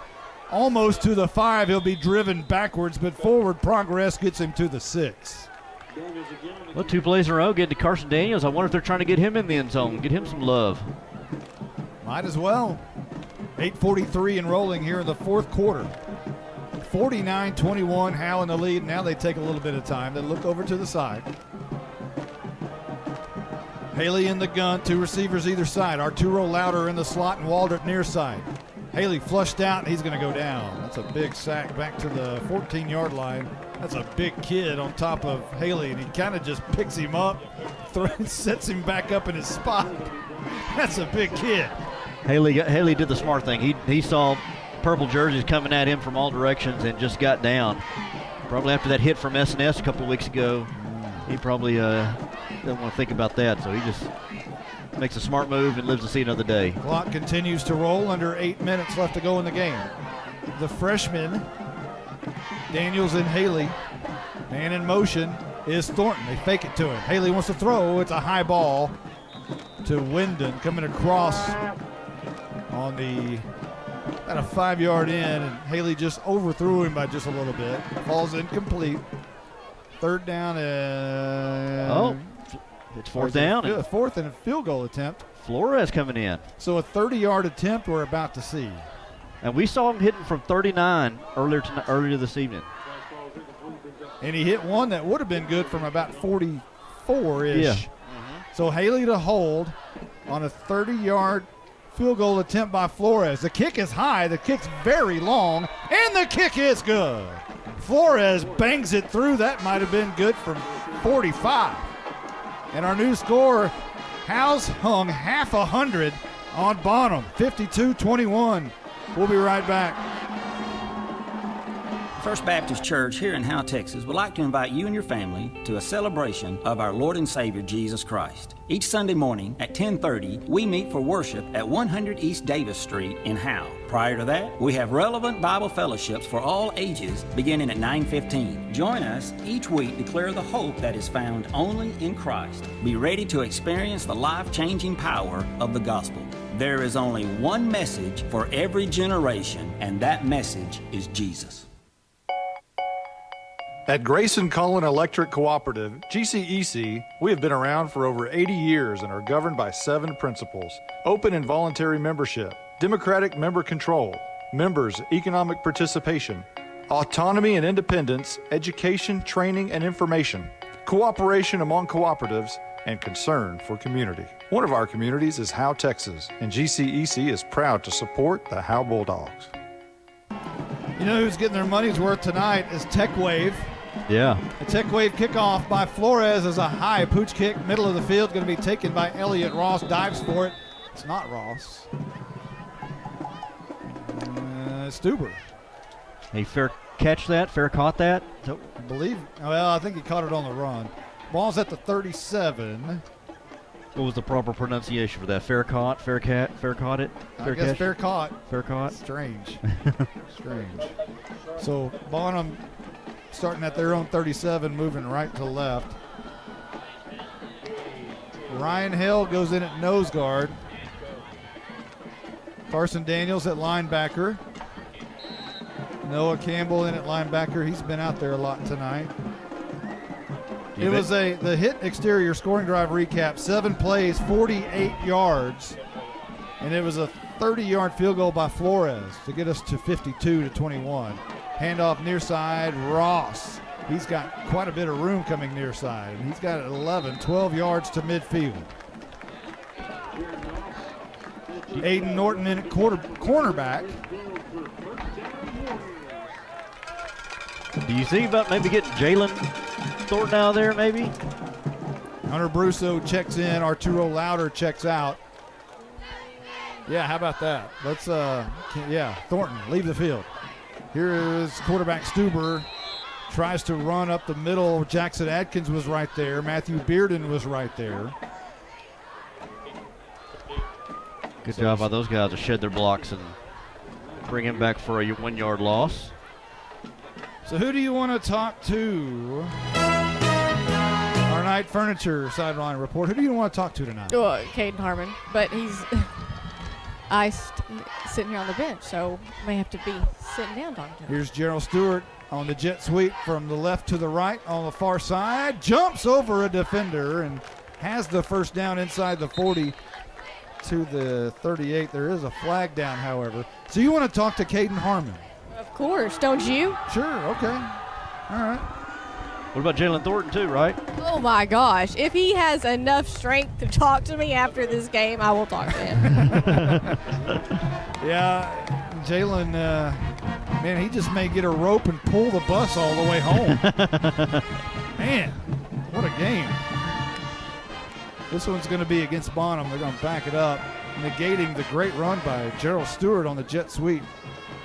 And this will push the ball back on the Bonham side of the field at the 46-yard line. So he's had over 200 yards rushing. Almost had a pick. Had some great punts. 4 touchdowns. MVP? Yeah. 46-yard line.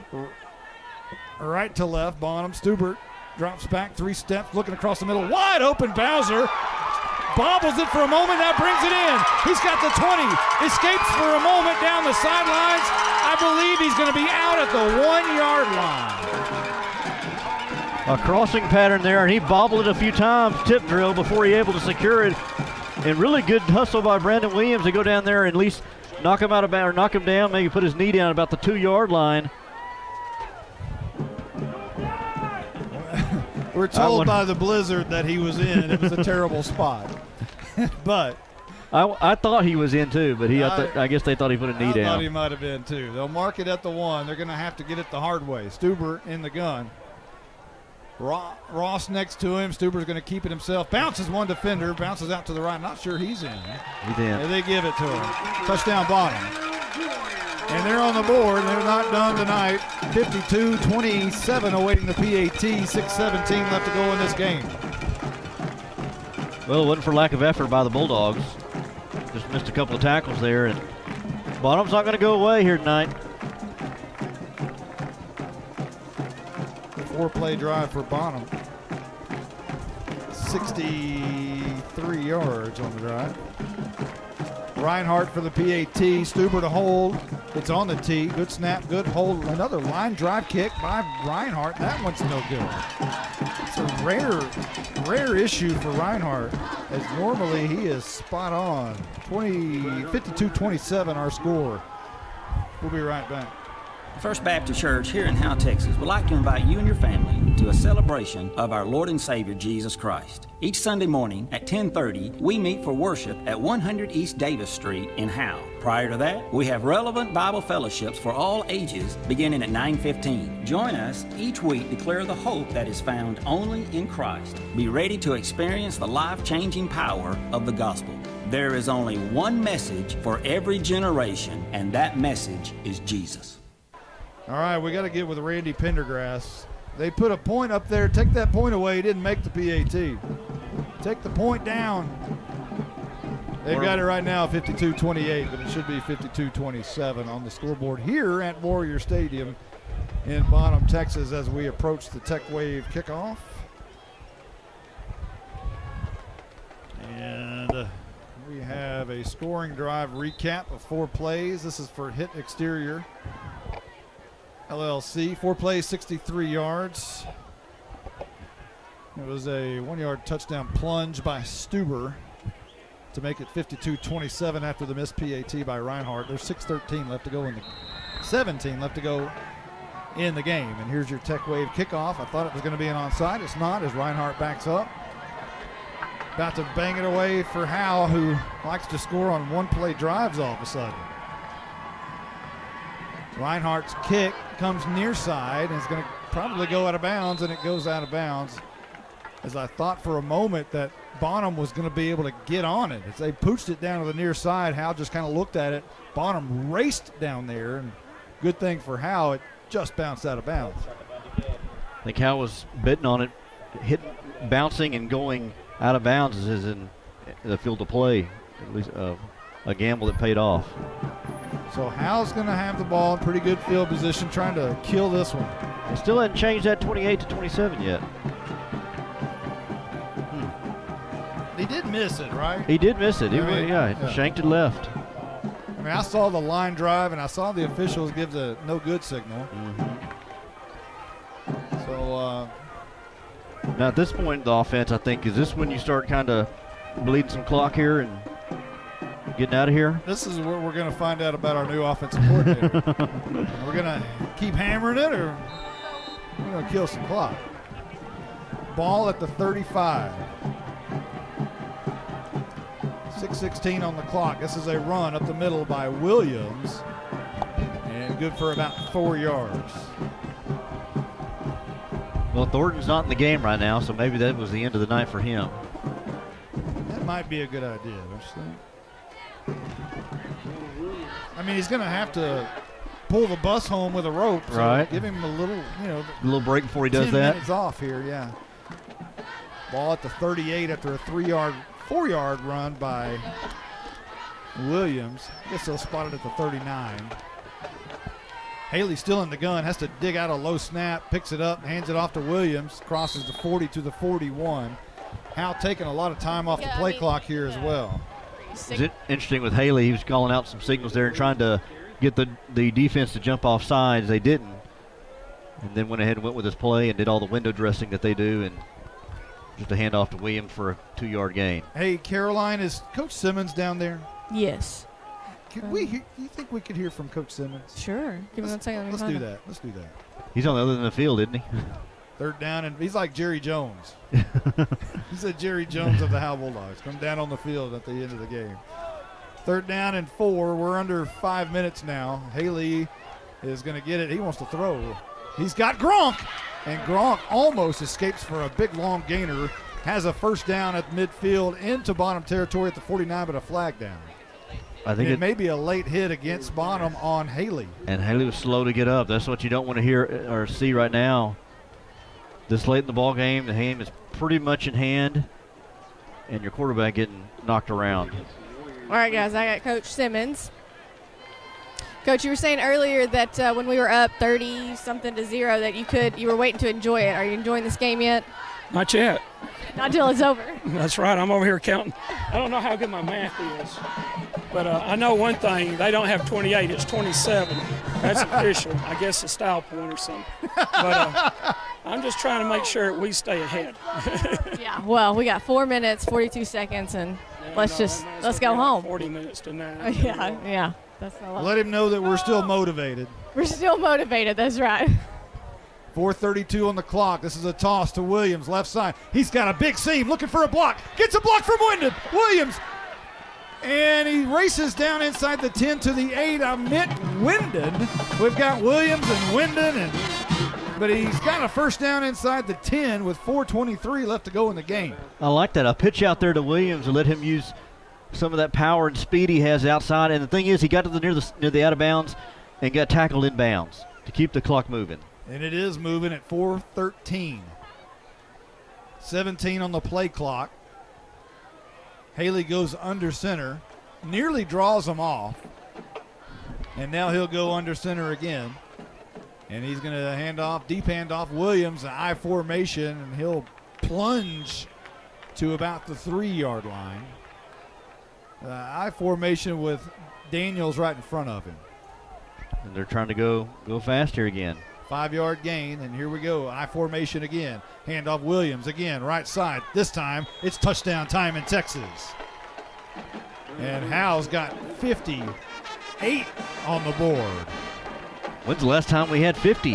Howe's had 58 on the board. I'm going to have to go back and do some research to see how long it's been since the Bulldogs scored 58 points in a game. It's been a while. 58, 28, or 27 rather. 3:38 to go, and Flores on for the PAT. And it looks good. And it is. And Howe now has a 59 to 27 lead with 3:38 left to go in the game. We'll keep it right here. I'm going to have to do some research. Well, another research thing I was wondering about too is Thornton moving over 200 yards. Is, how close is he to any kind of a record, individual rushing record for a game? Oh, he's got a ways to go. Got a ways to go, huh? Got a ways to go. Got a long ways to go. I don't remember exactly what it is, but it's not over 300, is it? It's up there. Really? Yeah, wow. It's way on up there. Garrett let's see. Garrett Griffin. The Blizzard tells us that Garrett Griffin and Anthony Hawthorne got to play Tom Bean, so there may be an asterisk there.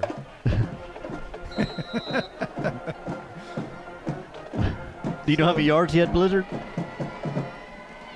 Here's Kevin Flores. Tech Wave kickoff going to be taken on the right hash, and a big seam by Elliott Ross over midfield into Howe territory at the 43-yard line.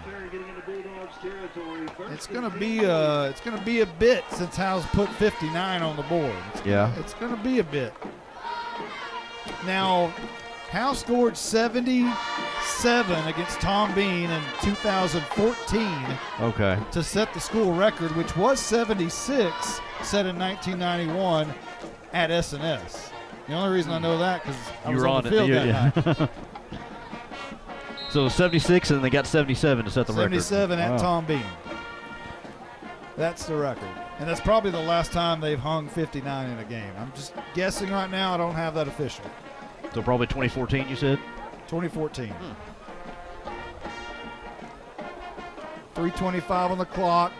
Stuber wants to throw. And it's going to be intercepted. Hunter Brusso, 30, 20. He's going to take it to the house. It is touchdown time in Texas. Hunter Brusso. He's been quiet all night long and gets his second pick six of the season. There's 3:08 left in the game. They could get to 78. 65-28 awaiting the PAT. Hunter Brusso does it again. Second pick six of the year. Hunter Brusso was sitting on that route, jumped it, and he was gone. Man alive, 65-28. Haley to hold, Flores to kick, the PAT up good, 66-27. I wish they'd change that scoreboard because it's 27. And there's 3:08 left to go in the game. How about that? How about them dogs? Coach McCormick likes it. Yeah. How about that? 3:08 left to go in the game. Like we said, all three phases of the game. It's been what a way to start district out and make a statement. That to is District a statement. 5. That is a statement. Hey, Coach Nate Lynch walked by, and I got a big old slap on the butt. I thought Carson Grogan did that. I was like, hey, and then I saw Lynch walking by. What a statement. First district game for Howe. Put 66 on the board. Man alive. And it's a final over in Rains. Van Alstyne defeats Rains 29-21. So now you know that Rains has improved over last year. And what do you know about Van Alstyne? It's hard to tell so far. It really played is. Great football teams early in the season. The record did not indicate what kind of football team they had or have. But they struggled tonight with Rains. Here's a kickoff. The Tech Wave kickoff going to be taken by Elliott Ross again. Same thing, right hash. Almost same position as he crosses the midfield stripe in Howe territory to the 47-yard line. And at this point, with 2:56 remaining in the game, I would think John Fish would be just get out of here with, running the football and just get out of here, putting the water on the fire a little bit. The Bulldogs have come to play tonight. So what do we want to ask Jalen Thornton? What do we want to ask? Oh, wow. Is he going to pull the bus home? Is he tired? Yeah. He can pretty much do it all. Howe is a different team with him in the game, and Howe's a different team with Austin Haley in the game as well. 1st and 10 for Bonham, and they're still going to throw. This is caught by Sewell at the 40. Legs taken out from under him at the 38-yard line by guess who? No, that's Brandon Williams. I thought it was Thornton still in the game. Thornton is in the game still, but it wasn't him, and there's a flag on the play. The ball at the 48, the penalty is going to be an ineligible man downfield against Bonham. And Coach Fish has got to be like, really? Come on. Yeah, that's what. It's 66-27. Come on, just let us have one. But they're going to back them up, and it's been that kind of night for Bonham. And you've had, hey, Howe's been on this kind of flip side of this. They know, so it's, there's no rubbing it in or anything because you've been there, you've seen it, you've done it. They've been on the receiving end of some of these games. So ball backs up to the 48-yard line in the Howe side of the field. Stuber in the gun, Ross to his left. The one thing we have failed to mention, here's a handoff to Ross. The freshman has a big seam. He breaks out of several tackles, coming near side. Looking for a block. Williams finally drags him down hard, but not after a really good game inside the 40 to the 38-yard line. One thing we have not mentioned about this Bonham team, they have 9 juniors, 8 sophomores, and 7 freshmen on this team. Yeah. They're going to be good in a year or two. Stuber is one of those juniors, and he'll hand off to Ross again, who has a wide open lane around the right side, breaks a tackle of Kirshner. He has a first down to the 30-yard line. Ryan Hale makes the tackle downfield at the 30.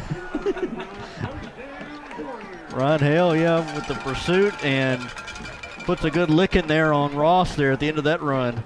Our spotter, Carson Grogan, loves that play. He was a teammate of Ryan Hale's a year ago. First down at 10 at the Howe 30, a $1:34 on the clock. Ready to put this one in the book. Stuber is going to hand off near side.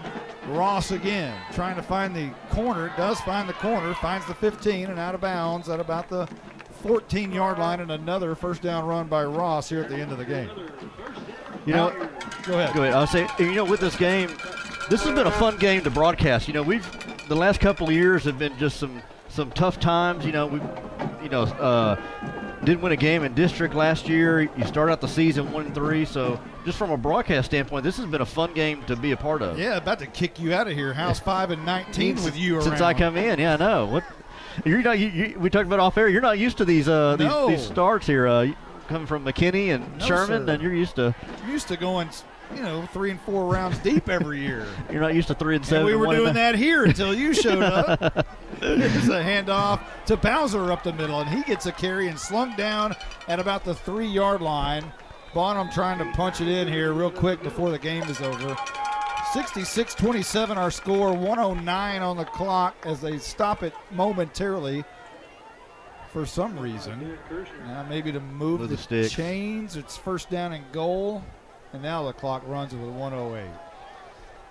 Ball at the 3. Nice run by Bowser. Stuber, high snap. He's going to try to run. He does escape a defender, trying to find the far pylon, and has his feet taken out from him by Jordan Jones before he can do so. 52 seconds on the clock. Again, Bonham trying to punch it in for some late points to give them some sort of momentum to end this game, at least something to feel good about. Well, like I said, this game was a winnable game here tonight against Bonham. You go to Raines next, or you go back home to play Raines. That's a winnable game as well. So if the Bulldogs, Coach Jay said we look at them as they're all winnable. Yes. Some are just a little bit tougher than others. Stuber looking near side in the end zone. That one's incomplete. Looking for Stewart. 18 seconds on the clock. It went in and out of his hands. Hunter Brusso on the coverage. And it's third and, is it third and goal? Third. It says second. Is it third? It's third and goal, yeah. It also says 28 points, and it's 27. So I don't trust the guy down there. I'm going by the marker on the other side of the field. I think it says third down right by the official. All right, third and goal, 18 seconds on the clock. Stuber in the gun. And he is going to take a bad snap all the way back to the 14, and Howe's going to recover the football at the 22-yard line. Another turnover, and Howe comes up with it. Raul Hernandez comes up with the football. So, well, isn't it just symbolic for the Bulldogs here? Get a turnover at the end of the game and recover it. And just a way to end the game. The way the offense, the defense, the special teams, we've been harping on it all night long. And just an exclamation point to the end of the ball game. So I know we want to hear from Coach Jay. We want to hear from Jalen Thornton. And Caroline wants to talk to Caden Harmon. Yes. We'll see if we can round all that up for you.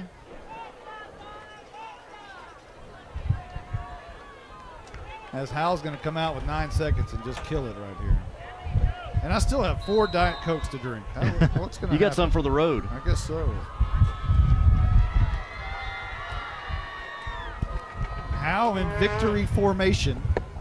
Time to get the light ready.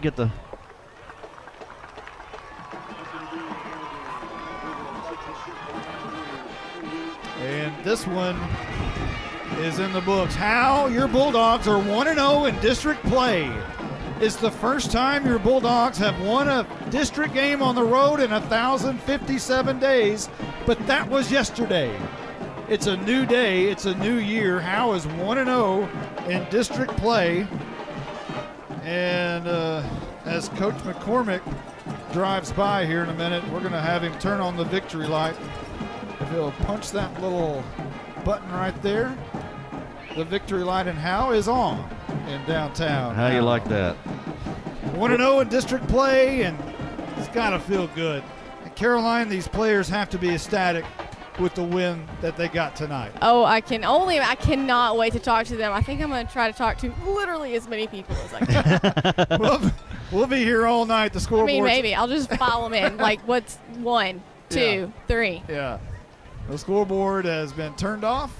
It was 66-27, our final score here in Bonham, Texas. We'll have the school song, the fight song. The victory light is on in downtown Howe, and your Bulldogs are 1-0 in district play. And what a night it was tonight, offensively, defensively, special teams. Everything was clicking tonight. It really was. I was telling Caroline, it's like especially on the offensive side of the ball, we're going to have to do the school song.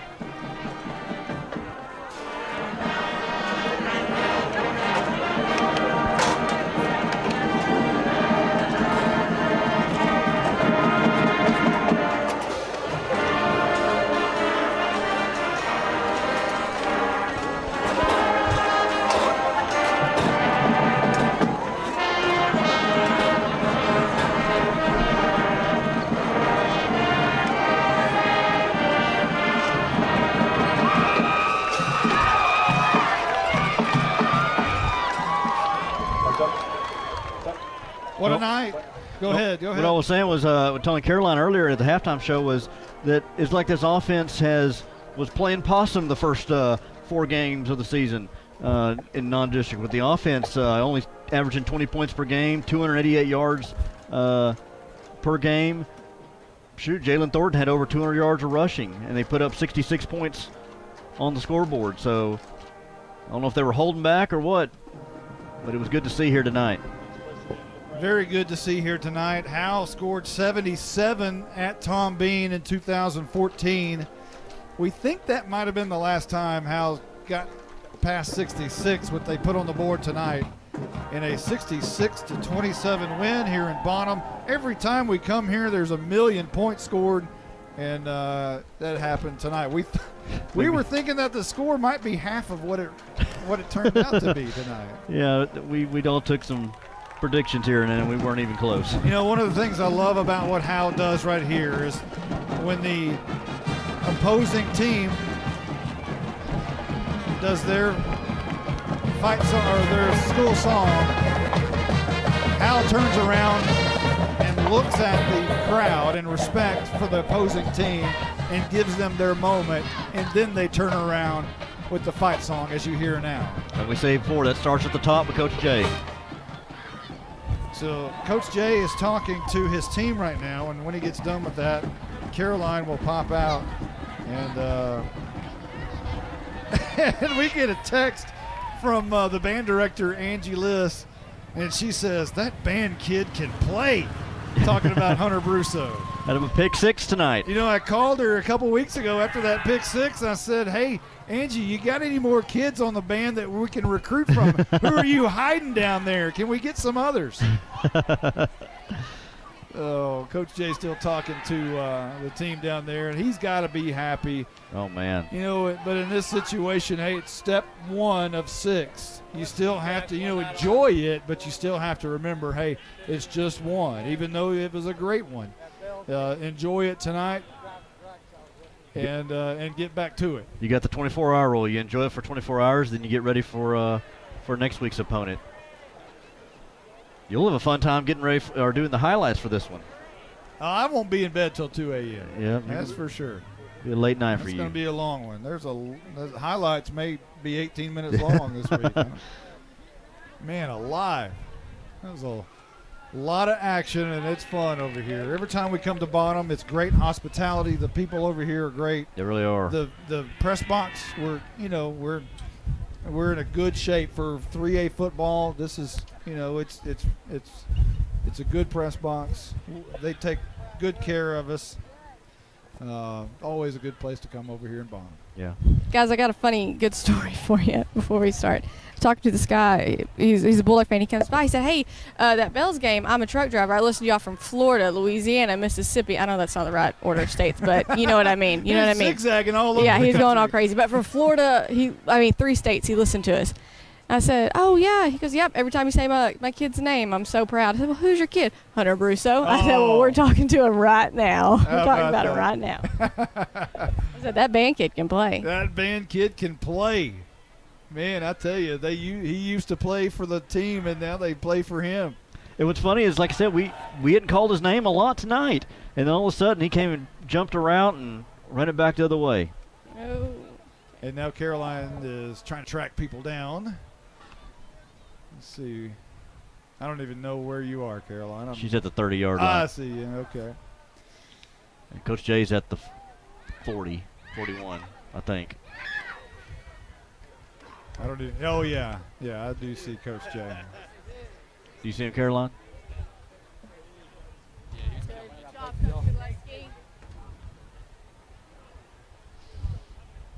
There she is. Come on in. Bring it in for the real thing.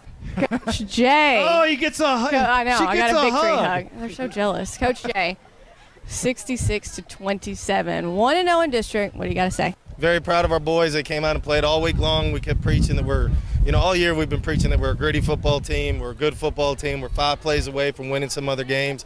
But I kept preaching them all week. Go out this week and send a statement to everybody that we're going to be a force to reckon with in district, and those boys did it tonight. They came out and said a huge statement for us. They absolutely did. It was so much fun to watch. Congratulations, and we'll see you next week. And tell Monty if he wants a hug, I'll be down here for a little bit. Yeah, no. Tell him I'm on my way. He's on his way. All right, let's see. Where are we at? We're going for, was it Harmon and honestly, Thornton. anyone. Number 2. Find number 2. Jalen Thornton. Anybody see him? He's probably laying down, I guys. think he may be at the 30-yard line other side. He's way down there at the 30. Down. On the left. Okay.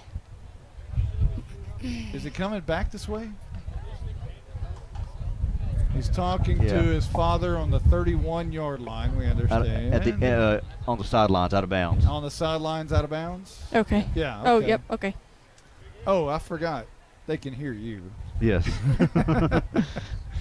We're both talking to her. Yeah. All right. So Caroline is approaching Jalen Thornton. Oh, can I talk to you? Whatever you do your thing. Yeah. Is it going to be a moment? Maybe.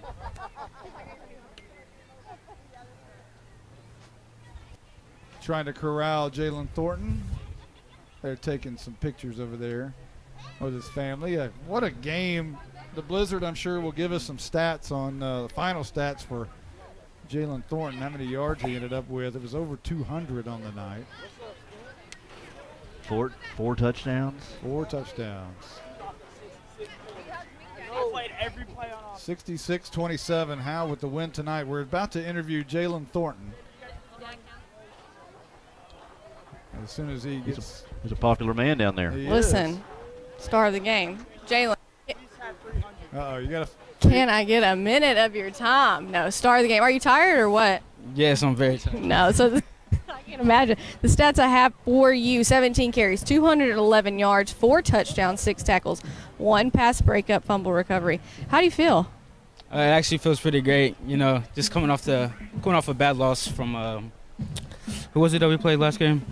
Who cares? Who cares? Yeah. But it feels good. Well, it was amazing, an amazing game. So much fun to watch. What are you guys going to take into next week after this game? Can you say that again? What are you guys taking into next week after this game? It's same thing, you know, just doing good defensively and offensively, and we hope we can get the same, just the same outcome. Yes. Yeah, well, congratulations. Ask him how good of a win this is for his head coach. Yeah, how good of a win do you think this is for Coach Jay? All right, it's a really big win. He just talked to us. You know, he had some stuff going on, so it's a really big win for Coach Jay. Congrats to all you guys. We'll see you next week. All right. If you find anyone else you want to there's Coach Lynch. You want to talk to him? If you want, go ahead. The Howe Bulldogs again win 66-27 tonight. And is that one thing I really enjoyed about Jalen Thornton's interview right there is he didn't know who they played last week. You know what that means? That's gone. Last week's gone. That's in the rearview mirror. It doesn't matter. It doesn't even matter. He can't even remember who he played last week. The loss, it was bad, but he can't even remember. That's a good thing. That really means is. It's done. It's over, and obviously it's over because he had 211 yards tonight. The epitome of one game at a time. So, not sure if Caroline is really going to interview. I'm going. He's talking to his dad. Oh, okay. So we're going to have Coach our Lynch. first interview with Coach Lynch, the offensive coordinator, and a statement perhaps was made tonight from the get-go in the first quarter. It really was. I had the first 3 drives I think they scored on there. And they all came off turnovers or defensive stops there early on. Coach Lynch, the star of the game. What do you got to say about your offense? Well, I'm just glad that we finally got everybody healthy and we're on the field at one time. So, you know, everything that we've been working on all year finally kind of came together and clicked a little bit. So a couple times, you know, there's no doubt, a couple times we caught them, you know, off guard with a couple things that we did, and we got lucky with a couple things. But, I mean, it was time the ball bounced our way a few times, though, too. So 66-27, what does this win mean for your team? I mean, just right now, we're just excited to go 1-0 in district. We told the kids all week, and they bought in. It's, you know, the district is up for grabs. We just have to, you know, keep working, keep doing what we do, and good things are going to happen. Congratulations. We'll see you next week. Thank you so much. Bye. All right, good job, Caroline. We're going to wrap this one up after we talk to the Blizzard. I know he's got a lot of stats to do, so let's go ahead and do that. Let's bring in the Blizzard. Okay. I'll hand him mine. Hand him yours.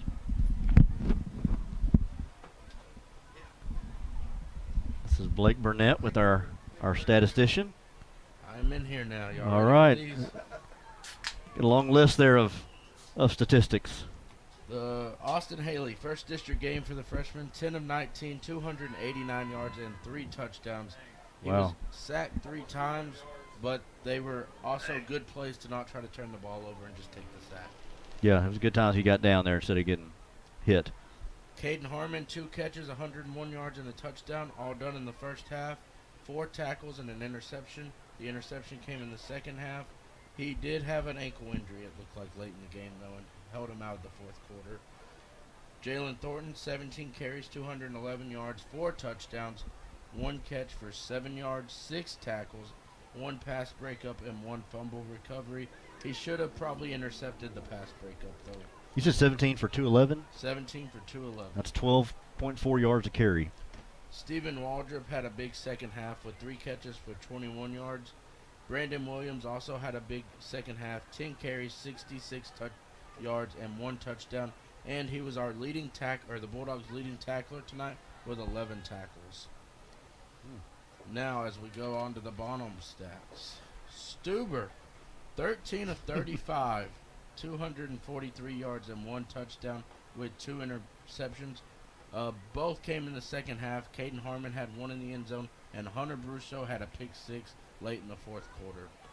He also had 20 carries for 86 yards and 2 touchdowns. Jaron Ross, the freshman running back for Bonham, 18 carries, 108 yards, 2 fumbles, and 2 catches for 19 yards. Stewart for Bonham, 3 catches for 66 yards, 3 carries for 42 yards, most of those yards coming on the 36-yard touchdown run he had. Cade Bowser, 5 catches for 130 yards, and Elliott Ross, 1 catch for 3 yards and a touchdown tonight for the Bonham Purple Warriors. Well, it was a good game here. High-scoring affair. Bulldog offense looked great. The defense made the stops when they need to, and they'll go 1-0 here. Get ready for Rains next week. The big thing for the Bulldogs offense was, like Coach Lynch said, the Bulldogs finally got healthy on offense. Let's hope Caden Harmon that they just held him out. Hopefully that was just precautionary for tonight. But yeah, if you can have all your weapons back next week again, Rains better look out. So, all right, thank you, Blizzard.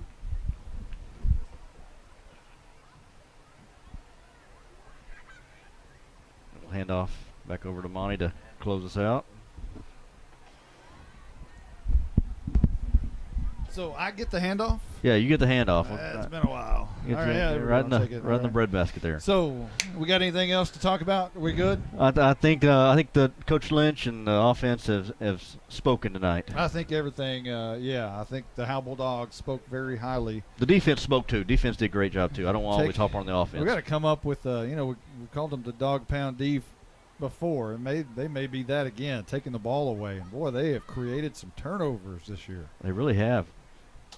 So, with that, we're going to end it. And we want to thank everybody for tuning in and being with us tonight, even if we drank 6 Diet Cokes during the broadcast and probably the 6 how many you've had tonight? Probably, something like that. There's 2 left. I think I gave one away to somebody.